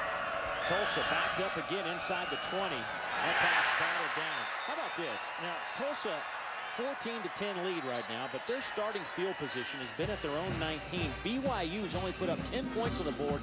Their starting field position's been at the 42. And it makes a tremendous difference. A lot of defensive coaches tell you it's tough for a team to go 80 yards. You know, you want to keep everything in front of you. Now you're even closer in, and they've had some drives inside their own 10 where they've started. Jatarian Douglas nowhere to go. That's a loss of 2 on the play. And the reason being, Dave, is because you get a quarterback, and even G.J. Kinney being a senior, it's tough to methodically move the ball down the field, and at some point you'll take or make a mistake and the defense will be able to capitalize. And then when you're starting every drive inside your 20, that's tough. Third down and a dozen. Kinney flushed out of the pocket and dropped back at the 15, a loss of 2. Cal Van Noy, the sophomore outside linebacker, who has 5 sacks coming into today's game, as he's the guy that's able to get to G.J. Kinney. Steps up, and Van Noy's right there to make the play. He's had two tackles for a loss today already in this game. Van Noy was the man who forced a fumble in the season opener against Ole Miss and then recovered it in the end zone, and Ole Miss loses at home. BYU escapes Oxford with a one-point victory. Low snap. It's a line drive kick that will hit at midfield and take a Tulsa bounce out of the 37-yard line. That'll be a 48-yard punt, but BYU has flipped the field. Once again, pretty good field position for the Cougars. Can they put some points on the board, though? We'll find out when we come back.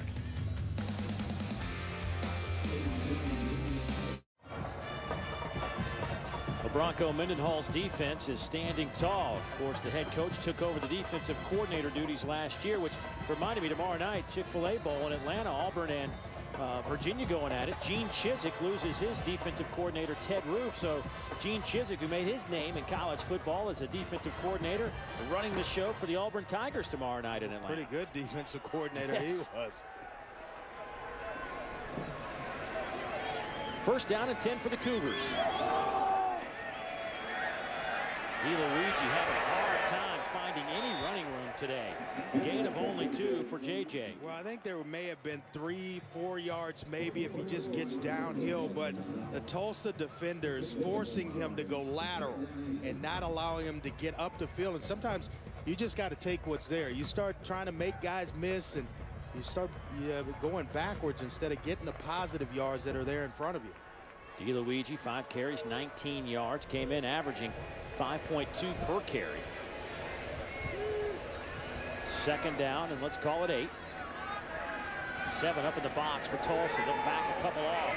Pass caught over the middle to the big receiver, Cody Hoffman, at 6'4", 210. That's a gain of 6, so it'll be third down and a couple now for the Cougars. I had to go back and take a look at this because this is just a heck of a football play by Matt Reynolds. First half, helmet comes off. He's fighting. Guys are watching right here, and then he just decks the guy that took his helmet off. The NFL scouts really like Matt Reynolds, and he's got a chance to play on Sunday. He's set to play in the East-West Shrine game. Plays like that, they'll take notice.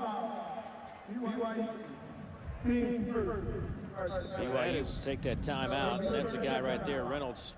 That's a big-time play in my eyes. If I had to pick an MVP right now in this football game at this very minute, it'd be Matt Reynolds with that block, that effort. Started every game of his BYU career, 51 straight. Capital One Bowl Week and a full day of college football continue tonight on ESPN. First at 6:40, Mississippi State looks for its 5th straight bowl victory as they oppose Wake Forest in the Franklin American Mortgage Music City Bowl. And at 10 Eastern, Iowa tries to win their 4th straight bowl game when they take on Landry Jones and the Oklahoma Sooners in the Inside Bowl. Capital One Bowl Week on ESPN, ESPN3, and also streaming live on WatchESPN.com and the Watch ESPN app tonight.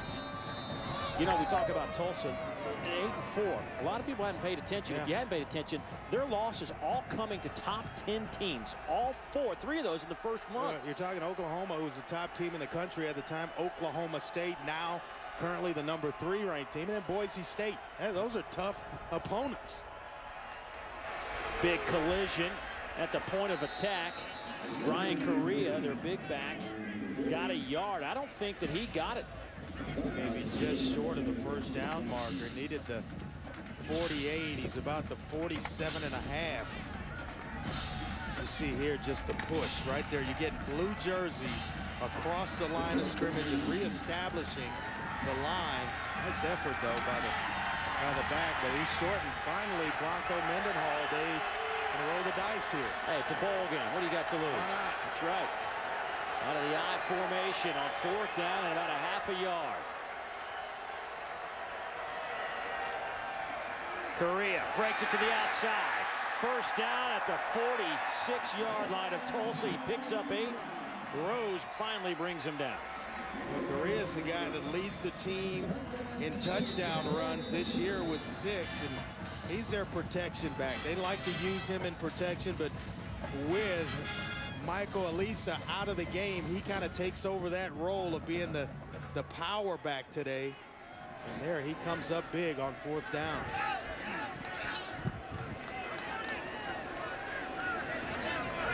Fresh set of downs. That inverted wishbone. Nelson has a man, just overthrows him. Ross Oppo was wide open. Yeah, that's a lesson, though, for every young receiver. He sees Nelson looking to the other side of the field and just slow down a little bit. And when he comes back to him, now you're a step behind. Watch him right here. He'll stop the move, but then he takes his eyes away from him and comes back just to move the safety and give himself even more room, Riley Nelson. And Appo just stopped. Just a little, all it takes is a little stoppage, and then the ball's overthrown. Loose football. Quezada will fall on it, a loss of 5. Derek Jackson gets in there and punches that ball out of Quezada's hands. Well, you've had DeLuigi carry the football, you've had Quezada, and then before that, Correa. And I just don't know if you get any one of the 3 hot at a certain point in the ball game. You give it to one guy, allow him to get hot. The other 2 are standing around waiting their turn. Not to make an excuse for a fumble, but you got to get a hot hand from one of those 3 backs at some point. Vosloff in motion on 3rd down and 15.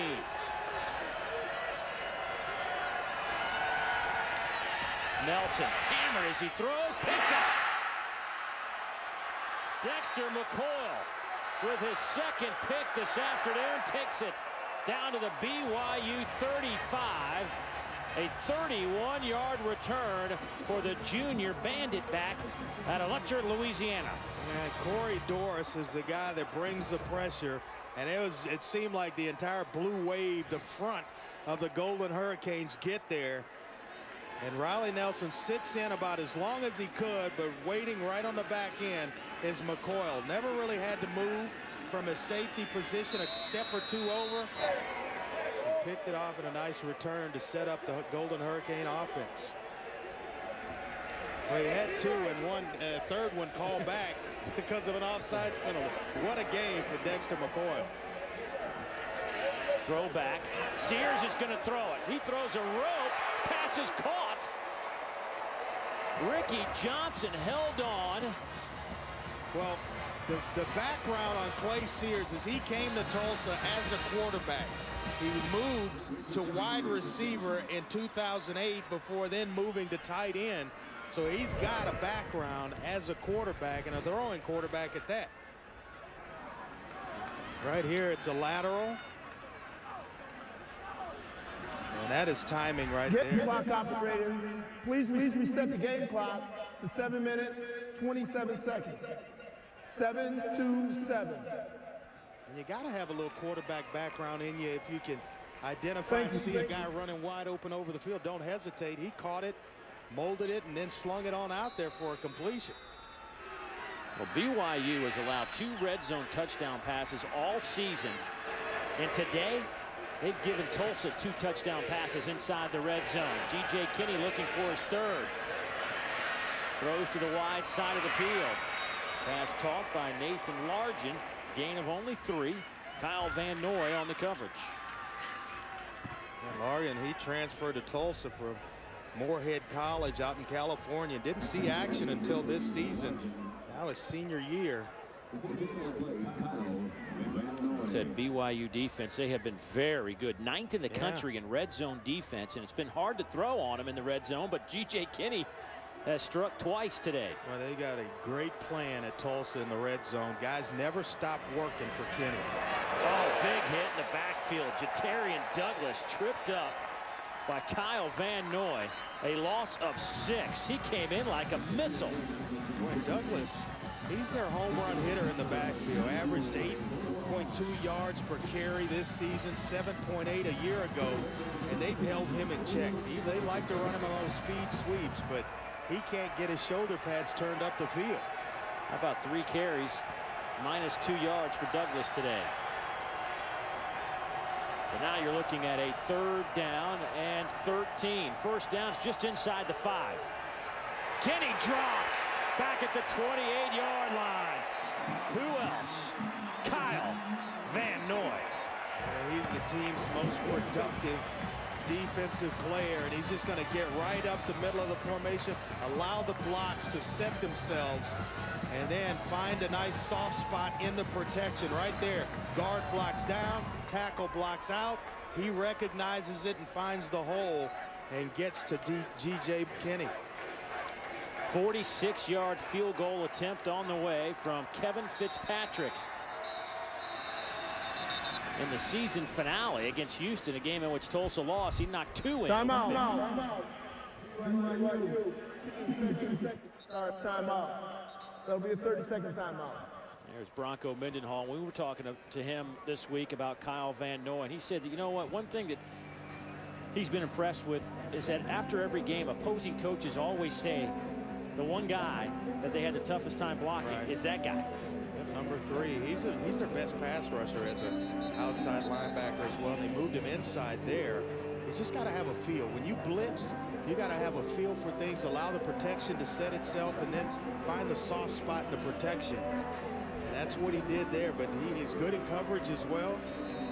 He shows up 7 tackles today, 4 for losses, and then, of course, the sack on that down and distance. Well, he's one of only 2 players in the FBS with at least 5 sacks and 3 picks on the year. Here's Fitzpatrick. His long is 52. This is from 46. Bo Abbott snaps. Clay Sears holds. It's on the way. No good. Missed it to the right. So BYU holds.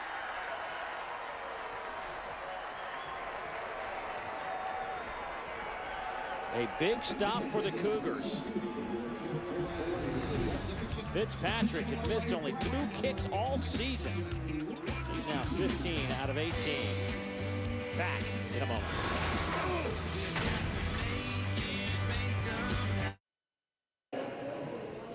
ESPN College Football, the Bell Helicopter Armed Forces Bowl, is brought to you by the Volkswagen Signed In Drive event, where you can drive away in any new 2012 VW for practically just your signature.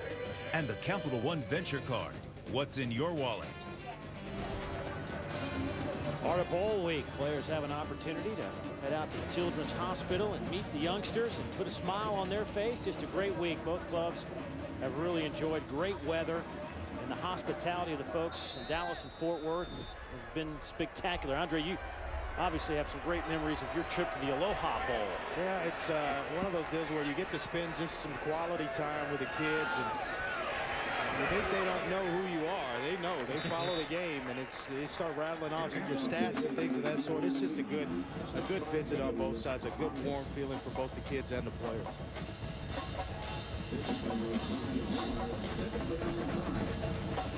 Weren't you the Grand Marshal in a parade one time in a bowl game? Oh, once or twice. Yeah. Who's counting? I had a good chuckle on that. See, that's information, folks, right there. Oh, boy. Andre Ware, the Grand Marshal. There goes Nelson off the left side. He's to the 38. Picks up 5 on the play. Sean Jackson with his 4th stop this afternoon. Seems like offensively BYU's kind of been running on fumes. Need to add a little gas to the tank, and a defensive effort like that might just be the thing that gets the drive started. They hold a missed field goal. The momentum swing back to the Cougars. And now you pick up a first down. You need something just to get you started.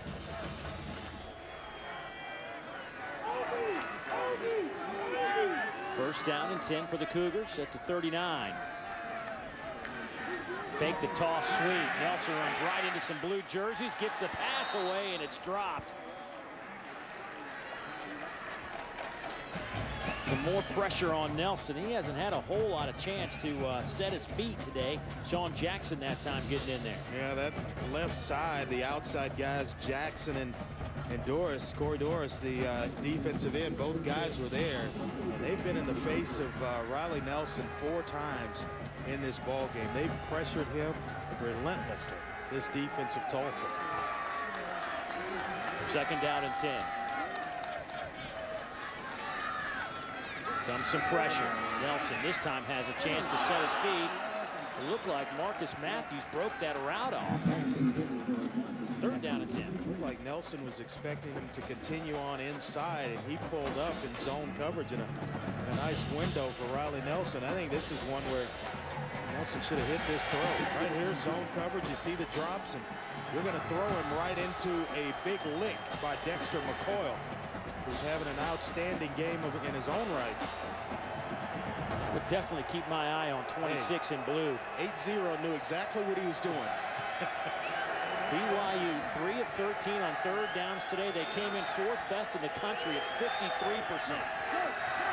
Nelson steps up, fires, another outstanding catch by Cody Hoffman. Boy, does the future look bright for this young man. Just a sophomore, picks up 20. We're watching one of the, I think, a star in the making, Cody Hoffman. 53 receptions on the year, over 800 yards and 7 touchdown catches. He's having some kind of afternoon today. 5 catches, 71 yards, averaging 14 per catch. Quezada in the backfield. Run! Excuse me, J.J. DeLuigi gets a couple on the play.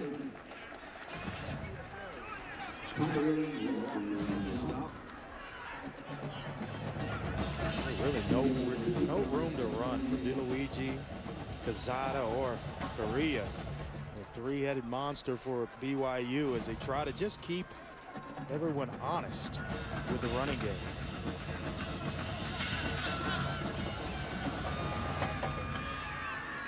Second down and 8.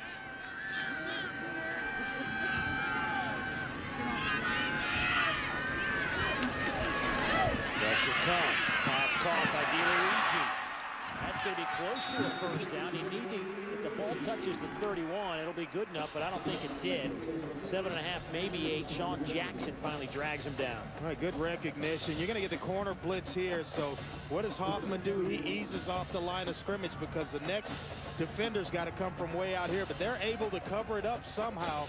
Nelson misses it, but then DeLuigi on an angle route starts outside, pulls the linebacker out, and then comes underneath, and it was timed up well by Riley Nelson. A couple of tight ends in the game on 3rd down and a yard. Run left side with Correa. He should have the first down. That's close to the 30-yard line. Cornelius Arnick now with 9 tackles today, giving him 151 on the year. Correa's bailed him out in a couple of situations. 3rd down there and short. He converts, and then the big 4th down run earlier to move the chains. Of course, no shock running off that left side for BYU behind Matt Reynolds, the left tackle, Marco Thorson. Well, here's where that punt, that fumbled punt by Ratcliffe comes into play, because if BYU's able to score the big points on this drive, they're leading this football game. Nelson has time, going to the end zone. Touchdown! Cody Hoffman from 31 yards out.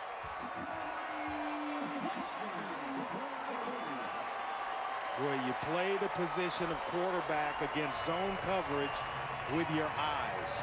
And there, Riley Nelson pulls the safety out of the middle of the field with his eyes. Looks there, looks away, and hard to the right side, and that opened up the lane for Hoffman. He fooled Dexter McCoy into thinking he was going to throw it to his left and came backside to Hoffman, who was wide open. Sorensen to attempt the point after, and he is successful. So BYU trailed 14-3. They have scored back-to-back touchdowns, and they have taken the lead at the Bell Helicopter Armed Forces Bowl here in Dallas, Texas.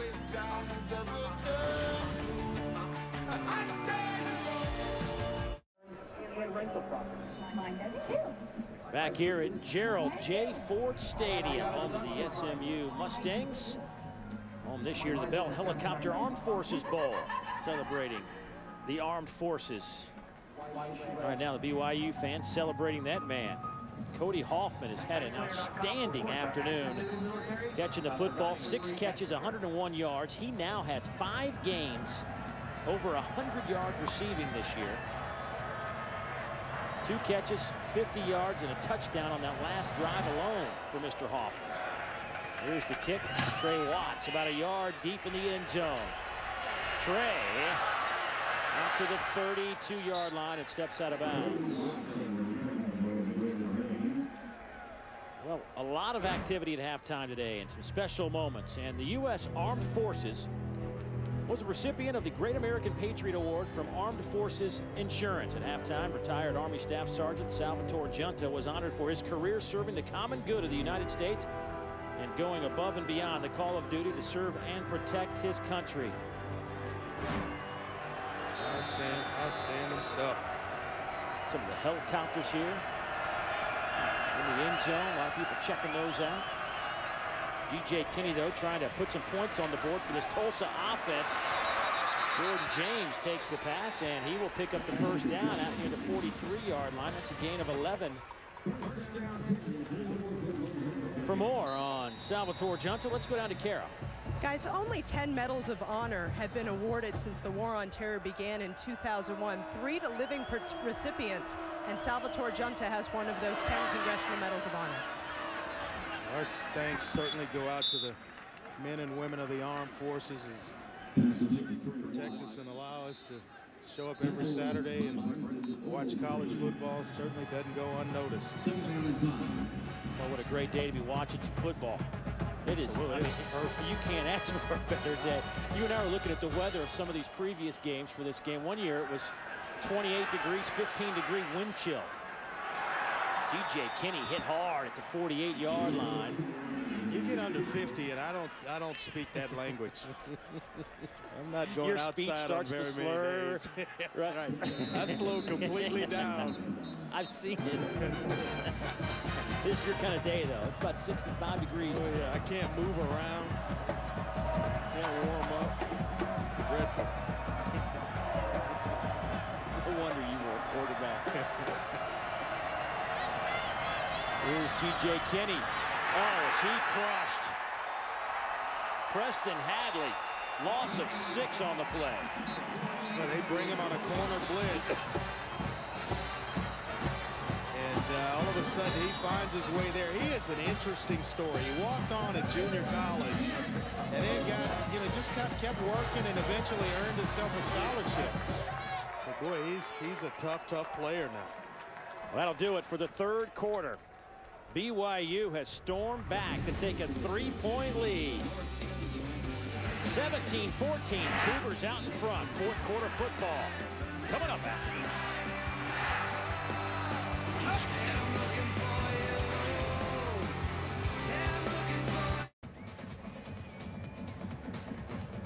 Time for a look at today's game track, brought to you by TaxSlayer.com. And UC Tulsa got off to a 14-3 lead, but 14 straight by BYU. They have taken a 3-point lead. Nelson 188 yards passing. G.J. Kinney 134. He's 12 out of 20 through the air. Nelson 13 out of 29. Both quarterbacks, probably if you asked them, would expect them maybe a little bit more today, but nonetheless, both teams with a chance here in the final 15. BYU 9-3 on the season. They've won 8 of the last 9. Tulsa 8-4 on the year. They have won 7 of the last 8. Low snap. Fitzpatrick gets it away, and it hits at the 15 and rolls out of bounds near the 13. So all things considered, I think pretty good effort by your punter, Fitzpatrick, a 45-yard punt. Capital One Bowl Week continues Saturday with a full day of college football and 4 games on ESPN and ABC. It all starts at noon Eastern on ESPN when Ryan Tannehill and Texas A&M meet Dan Bursa and Northwestern in the Meineke Car Care Bowl of Texas. 3:30 on ABC. Big East co-champ Cincinnati faces Vandy in the AutoZone Liberty Bowl. ESPN at 3:30. Illinois takes on UCLA in the Crack Fight Hunger Bowl. So we'll all be capped off with the Chick-fil-A Bowl at 7:30 between Auburn and Virginia. Nowhere for DeLuigi to go. He loses 4 yards. Corey Doris, a junior defensive end out of Jinx, Oklahoma, with 8 tackles today and 1 behind the line, including a half sack. Well, he's been all over the field for most of this game and really harassing Riley Nelson when he drops back to pass. Either he's there in his face or Sean Jackson. They're getting tremendous push up front.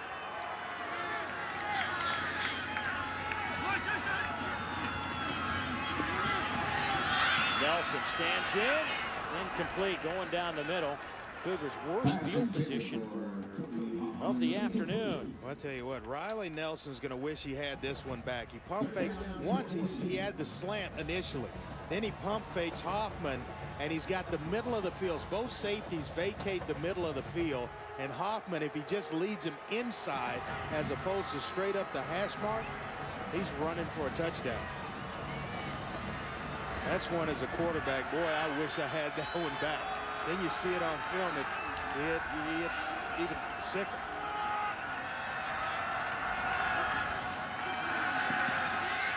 On 3rd down and 14. Where do you go? How about number 2? Cody Hoffman with a first down grab of 19 yards. And now the Cougars out of the shadows of the goalpost. Boy, what a nice throw by Riley Nelson, and an in route by the outside receiver Hoffman. Right here, watch him win with the throw. Right there, back shoulder. You see it throwing it on the outside away from the defender. Incomplete. 2nd down and 10 coming up. With that, a chance to check in with Reese in the studios. Reese.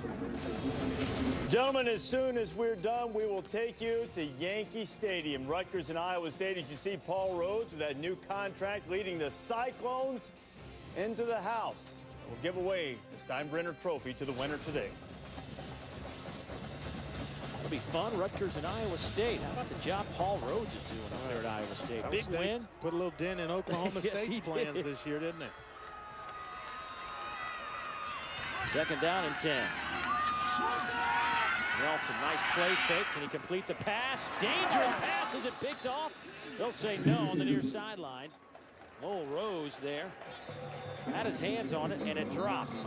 Ross Oppo out there as well. Another big receiver, big target at 6'3", 206. You're trying to just throw it up and let him make a play, but too many defenders in one little area. And I think Riley Nelson got away with one there. 3rd down and 10.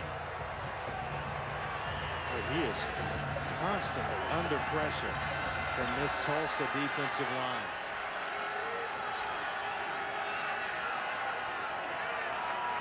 Hoffman goes in motion near side. Down goes Nelson. Sean Jackson. Loss of 5, the 3rd sack of the afternoon for the Golden Hurricane. Watch him. He's just going to come right off the edge. Delayed blitz. He lets the protection set itself. Tackle goes inside. Watch him here. Looks down. Now it's just speed. Get there before he can get the football off. Nice play by Sean Jackson. Other guys will overrun that. He came in under control to make sure he made the tackle.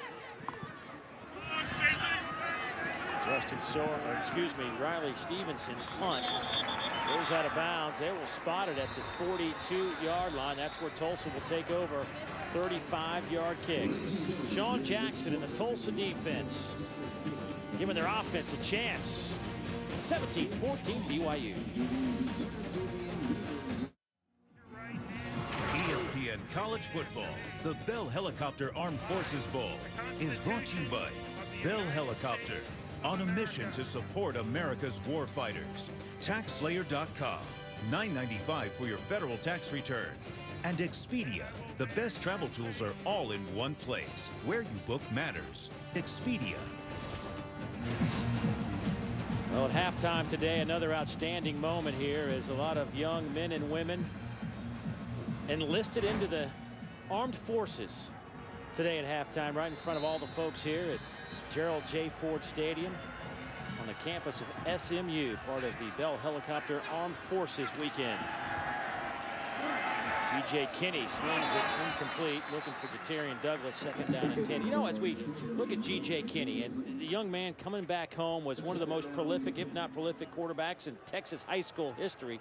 Matter of fact, his senior season, this young man only threw 1 interception, 47 touchdowns, 3,300 yards as a senior. That's right, 47 TDs and 1 pick.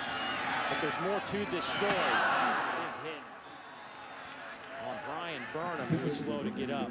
But when GJ was in high school, his father was a high school coach, and a disgruntled parent, and I'm sure this story's been heard by some of those Tulsa fans, but if you haven't heard it, a disgruntled parent came and shot GJ's father on campus. They gathered the team together, they heard the gunshot, and inadvertently an officer of the police department actually told GJ his dad had been shot and killed.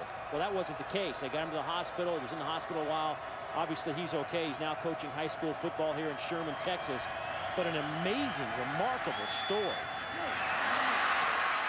Catch by James. That'll be the first down at the 43-yard line. So when you look at G.J. Kinney, think about everything he went through. Not to mention he started at Texas and transferred to Tulsa. Well, you imagine the amount of emotion that he went through during that time period. You know, just being grateful that his father was still alive. And then now you got to deal with your dad being shot. That is tough. Tough for a young man. Terrian Douglas by Graham Rowley.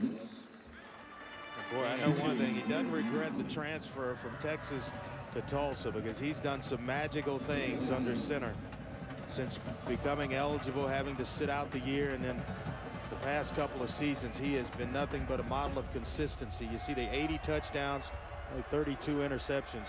He's won a lot of ball games at Tulsa. Kenny on second down.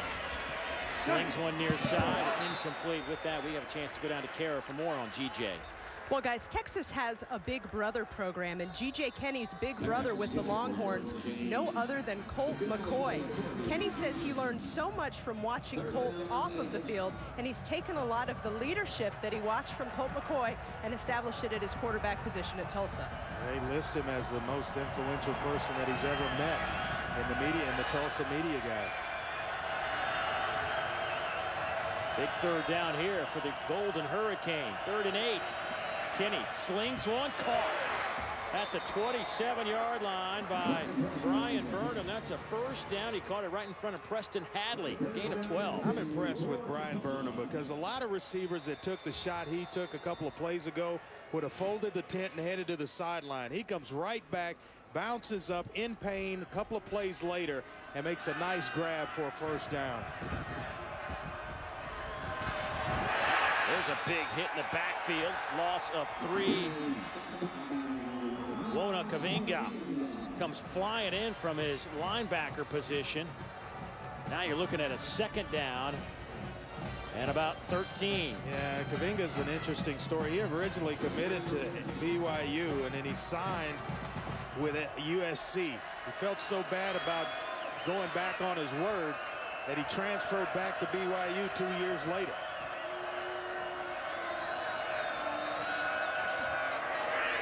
Trying to set up the screen. Kenny has to throw it away. Had a man in the area, Trey Watts. So he's in the area. There you go. Sean Smith, our referee, explained that. Now here's a note for you, Andre. We haven't really hit on it very much, but Willie Carter, the team's leading receiver at 61 catches this year, not dressed and won't play today. He suffered a hamstring injury late this week in practice and just couldn't go today. That's a big play guy and a weapon for GJ that's not here. Yeah, and a guy they like to move around and play a lot of different positions. Kenny throwing it up top to the end zone. Touchdown! Brian Burnham from 30 yards out. Gives him a little Arian Foster bow after that touchdown.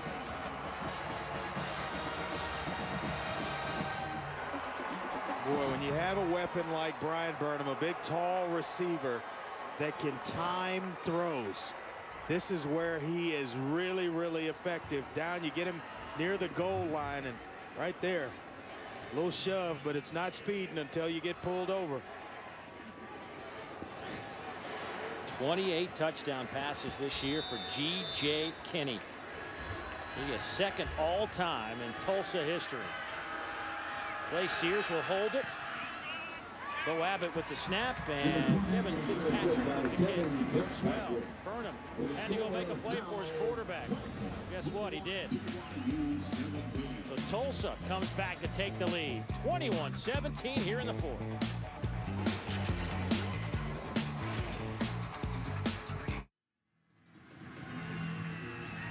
There's a young man making a name for himself. Brian Burnham, over 100 yards receiving today. He has 2 100-yard games coming into this ball game, and there's a guy that had his first career start this year against Oklahoma. And you mentioned it earlier, the fact that he's only been playing receiver for about a year and a half. 2 years ago, he was a defensive back. And then he moved over to wide receiver in the fall of last year, and then had the breakout year with 8 touchdowns coming into the bowl game. Hoffman will let it sail over his head, so BYU will bring it out to the 20-yard line. Well, Monday, January 2nd, it's a top 5 duel between 2 of the game's most feared offensive weapons as Andrew Luck and the Stanford Cardinal take on Justin Blackman at Oklahoma State in the Tostitos Fiesta Bowl. The Tostitos Fiesta Bowl on ESPN, ESPN Radio, ESPN3, and also streaming live on WatchESPN.com and the Watch ESPN app. That's Monday, January 2nd at 8:30 Eastern Time. Well, that will be a fun football game. There's a lot of reasons to watch that. 3 versus 4, 2 outstanding quarterbacks. Justin Blackman, heck of a target for Brandon Whedon. Yeah, that'll be a fantastic football game there. A lot of points should be scored in that one. And Andrew Luck. Woo. So here's BYU. Riley Nelson under center. Riley today, 14 of 33, 207. We'll throw it again. Down the middle, has a man. It's caught at the 45-yard line by McKay Jacobson.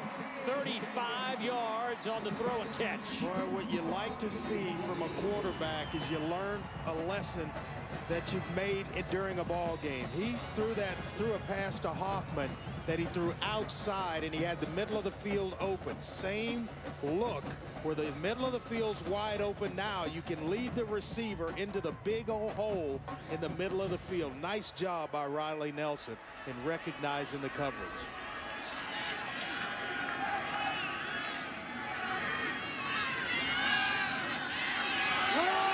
Little handoff goes to Correa. He gets it to the 40. That's a gain of 6. They go old school with that one. That's the old wraparound draw. Sprinting one way, the guy stops, gives you the pocket, and as you're going by, you just tuck it in there. Gets the defense flowing one way, a little misdirection, and he comes out the backside. That is old school. Well, he ran right into Cornelius Arnick, who now has 13 tackles. That is the 8th time this year he's posted double-figure tackles as the middle linebacker of the Golden Hurricane. And off the left side. Quezada gains 5. I like unselfish players. Correa had the wraparound draw the play before. He's out in front of Quezada, throwing a nice block to get him to the edge so that he picks up the first down. If he doesn't make that block out on the edge, Quezada's going to come up well short of the first down. Only 52 yards on the ground today for BYU. You saw the numbers this season. 165, averaging 4.5 per carry. Here's Nelson. Rolls right, throws left into double coverage, trying to get Jacobson sneaking down that far sideline. Shows you his arm strength when you're rolling to the side away from the arm that you're throwing with. That took some zip. He got it down there. The receiver almost had a chance to catch the football. But you talk about the 52 rushing yards for BYU. Tulsa came in giving up 131 on the ground. That's 37th in the country, but they have all but shut down the running game of the BYU Cougars today. 2nd down and 10. DeLuigi stands to the left of Nelson. Nelson will be dropped at the 33-yard line. A gain of a couple on the play for the junior quarterback, Sean Jackson, with his 7th tackle of the afternoon. There's a guy that could easily be the MVP of the football game. Just harassing Nelson all day long and forces him to go lateral. Never really gave him an opportunity to turn up the field. Whenever he decided or looked as though he's going to have an opportunity to turn up, there was a blue jersey, which forces him even wider. And then, of course, Sean Jackson finishes him off.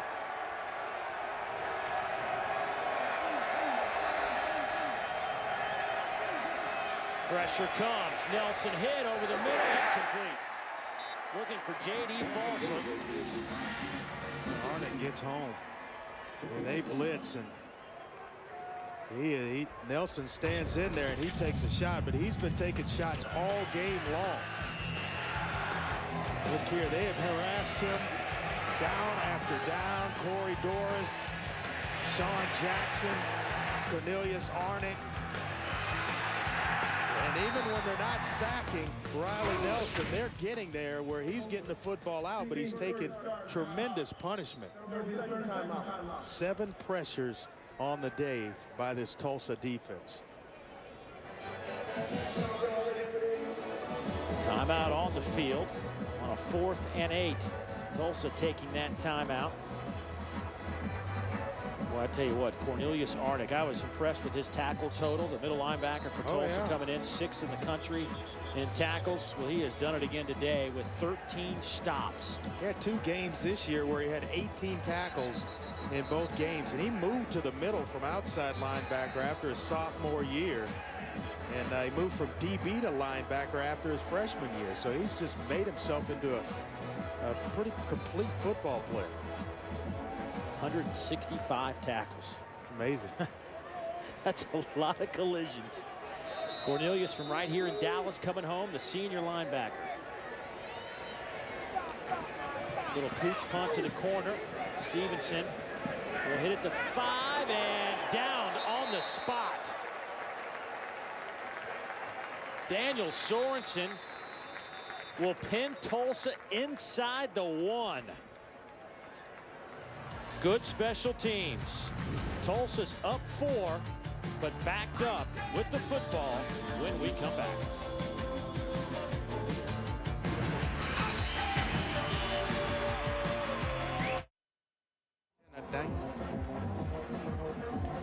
Coming up after the game, be sure to dial up ESPN 3 for the trophy ceremony, and that is Gary Sinise on base and the Lieutenant Dan Band. Oh boy, what a great movie. Tulsa in the shadows. Inside the 1. This is where I like to take a shot down the field. Kenny, quarterback sneak, gets a couple. Little breathing room there. The reason why is you have 1 receiver. Everybody's packed in that box. Put your best receiver. I'd take Burnham and put him outside.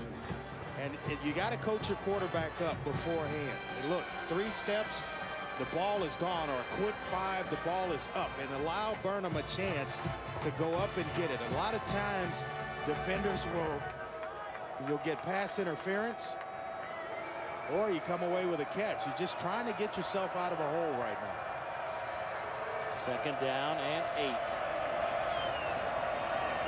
And off left side. Watts trying to find a little bit of room. Out to about the 6, maybe 7. Give him a couple of more yards. Sorensen leading the charge for the Cougars defensively. And now you're looking at a 3rd down and 5, maybe 6. Well, I thought Trey Watts had a nice little crease back inside. He went outside. He may have gotten himself through there into the 2nd level of the defense, and then who knows. 7 minutes to go in this one. Tulsa led 14-3. Then BYU took a 17-14 lead. And on their last possession, Tulsa answered the bell. They lead 21-17. Dave Neal, Andre Ware, Kara Capuano from Dallas, Texas. The Bell Helicopter Armed Forces Bowl. Here's football. Picked up by Tulsa.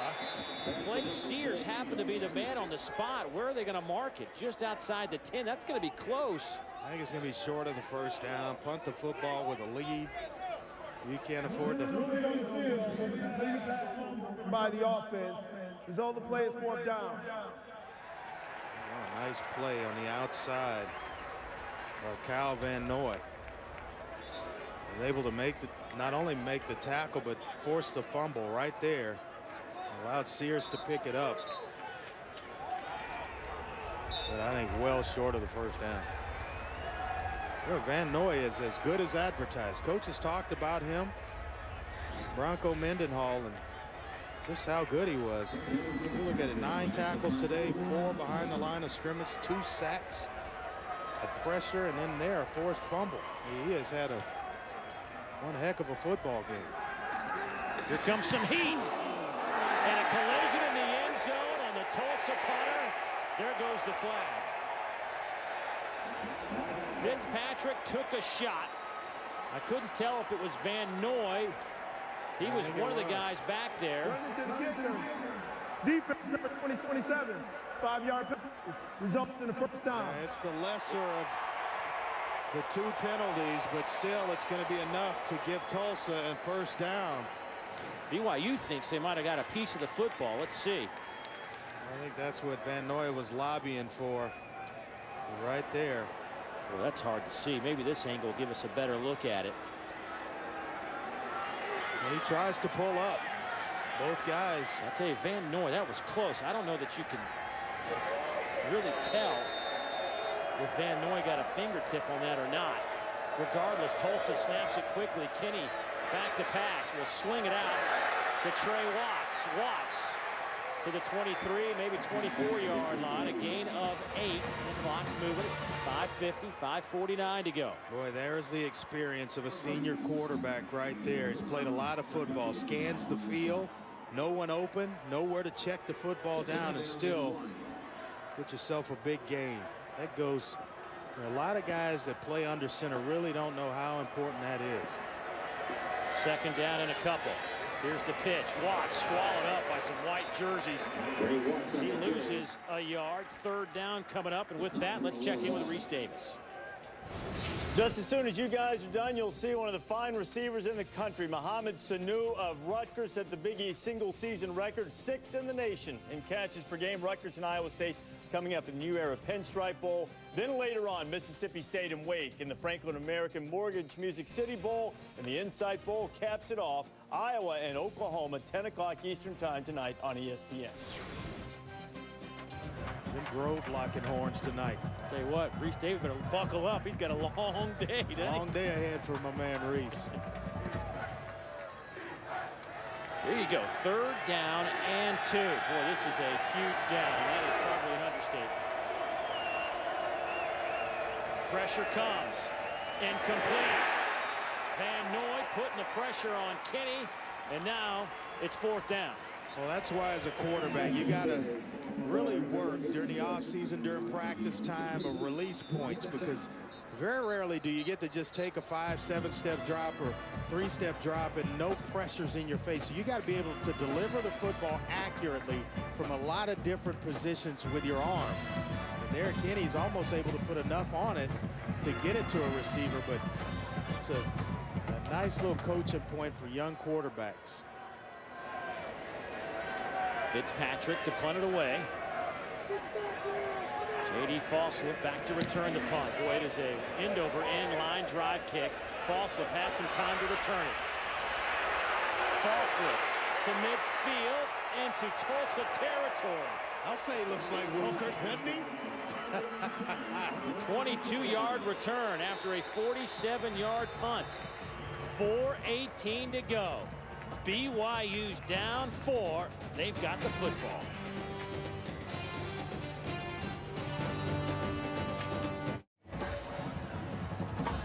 Time for a look at today's quarterback stats, brought to you by Dove Men Plus Care. And you see the numbers. DJ Kinney, only 191 yards through the air, but he does have 3 touchdowns and 242 yards for Riley Nelson, but 2 big interceptions along with 2 touchdowns.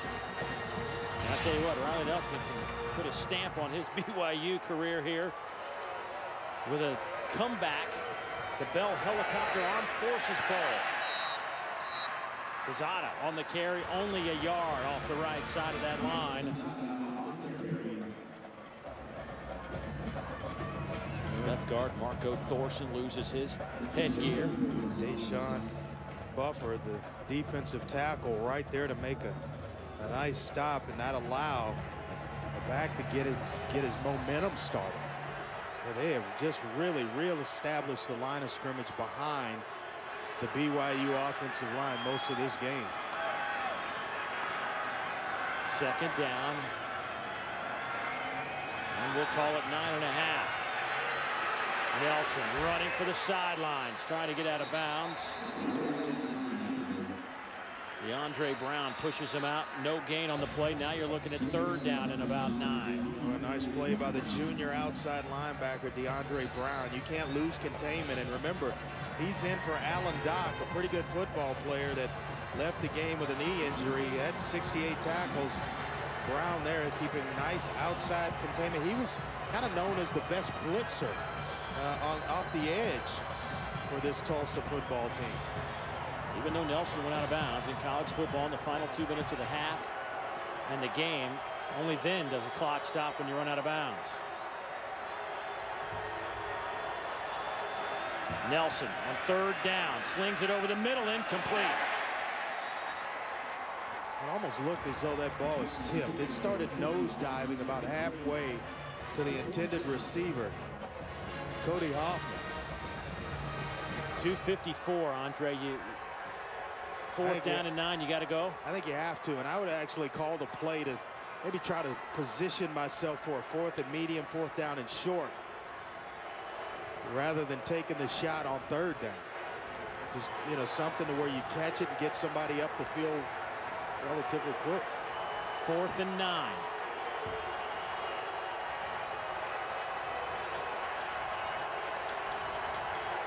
Four-man rush. Nelson, he'll try to run for it. Stays on his feet, has a 1st down at the 33-yard line. A gain of 14 yards. Marco Nelson trips him up. Clock will stop for a moment. 2:45 to play. Well, that's the grit that Bronco Mendenhall talked about that they didn't have at the quarterback position earlier in the season. And when he took over, he really energized that offensive unit with plays just like that. 2.5 to go. 1 timeout left for the Cougars, 2 for Tulsa. Play clock down to 10. No reason to rush. Plenty of time.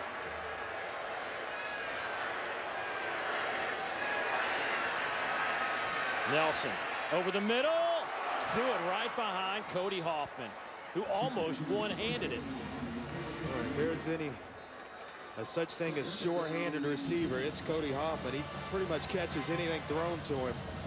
And that one just behind him. That big frame at 6'4", he couldn't turn around, spin himself around and make that catch.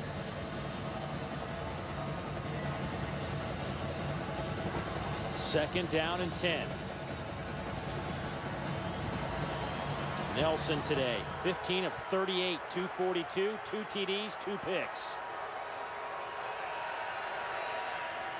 DeLuigi, big hole up the middle to the 25-yard line. That's a gain of 8.5.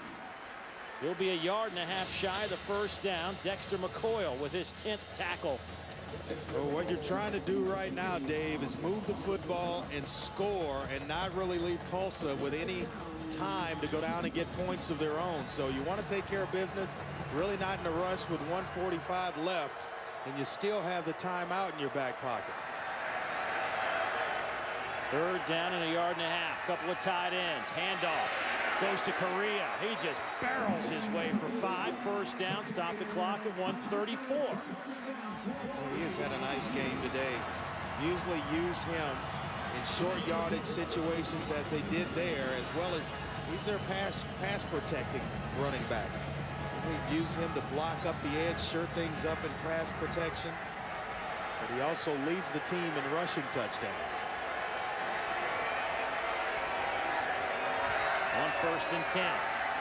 There goes DeLuigi inside the 15. Down to the 13. 7 more yards. DeAndre Brown, the first man there for Tulsa. And the clock moves closer to 60 seconds to play. 1 timeout left for BYU.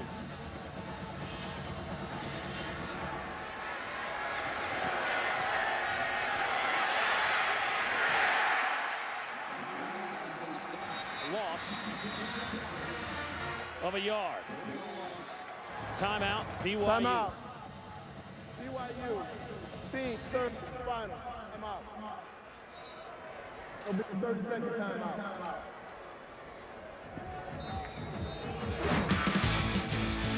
Well, Riley Nelson trying to Be one of the elite quarterbacks at BYU, and they've had some good ones like Jim McMahon. Boy, he led him to a comeback bowl victory. How about Steve Young from 80 to 83? Boy, did it with his feet and his arm. Can't overlook this guy, Ty Detmer, the diminutive one. Boy, he lit up scoreboards all over the country.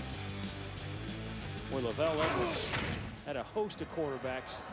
Forgot about Robbie Bosco in there. Those guys could play. Oh, yeah. Detmer, 15,000 yards. But here you go, though, Andre. You're looking at 3rd down and 5. I thought that timeout was timely for Tulsa defensively. I was actually thinking that Bill Blankenship might want to take a timeout himself. Maybe just to let his defense rush, get ready, rest, and get ready for this the finish here, and as well buy yourself some time in case BYU gets in the end zone. No timeouts left for BYU.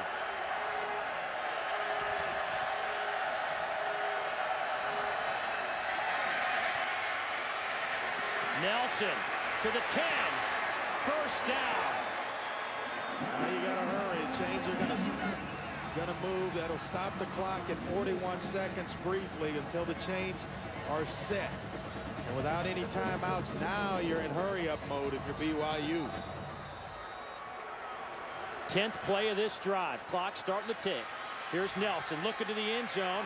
A yard shy of it. Pass is caught by Marcus Matthews, and the clock continues to move. 28, 27. Yeah, if you're Tulsa, take all the time you need to wait to get up.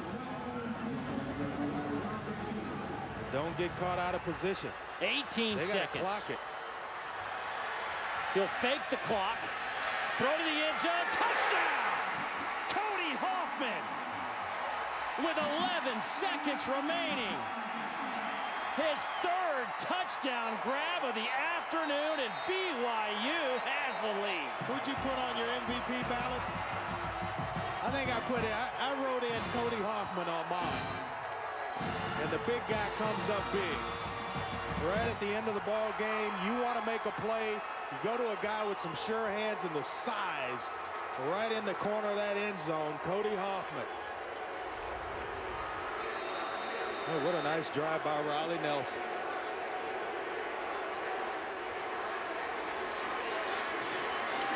Sorensen's point after.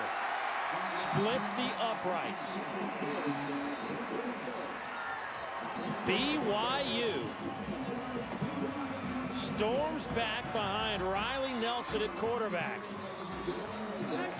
24-21 with 11 seconds to play. Reese, maybe the rest of them will be this good this afternoon. And you guys have set the bar pretty high. Jared Barnett, of course, led Iowa State past Oklahoma State in a thriller, a talented young guy who can make plays with his feet and his arm. Iowa State and Rutgers in Yankee Stadium. It's coming up in a little less than 4.5 minutes. Thank you, Reese, and only 11 ticks left. This is it, the winner.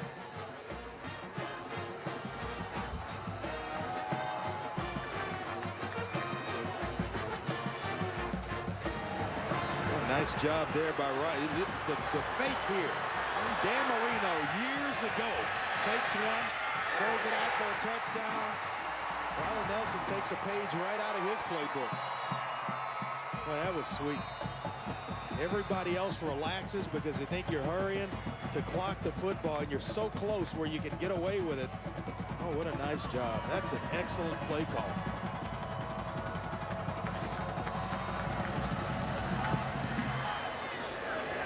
There's the kick. Tulsa will bring it out to the 20-yard line. Well, that's dangerous. I think you better tell the kicker to make sure that it goes out the back of the end zone.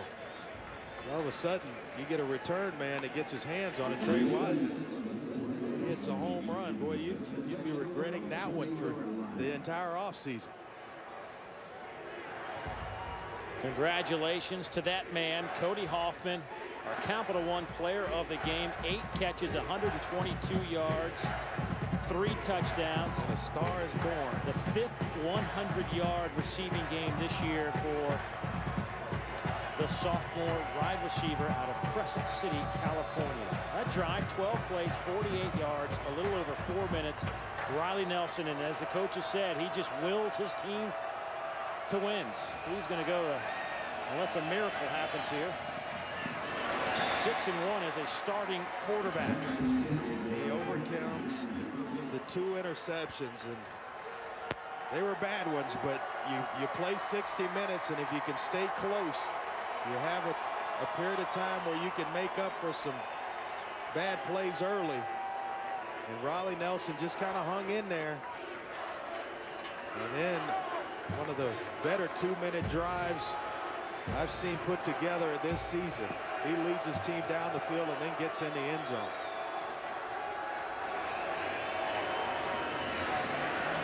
Long way to go as the clock hits 0. Watts dancing around, loses the football, and it's over. BYU, a 2-yard touchdown pass with 11 seconds to play, comes back to knock off Tulsa, and the Bell Helicopter Armed Forces Bowl here at Gerald J. Ford Stadium in Dallas. What a finish.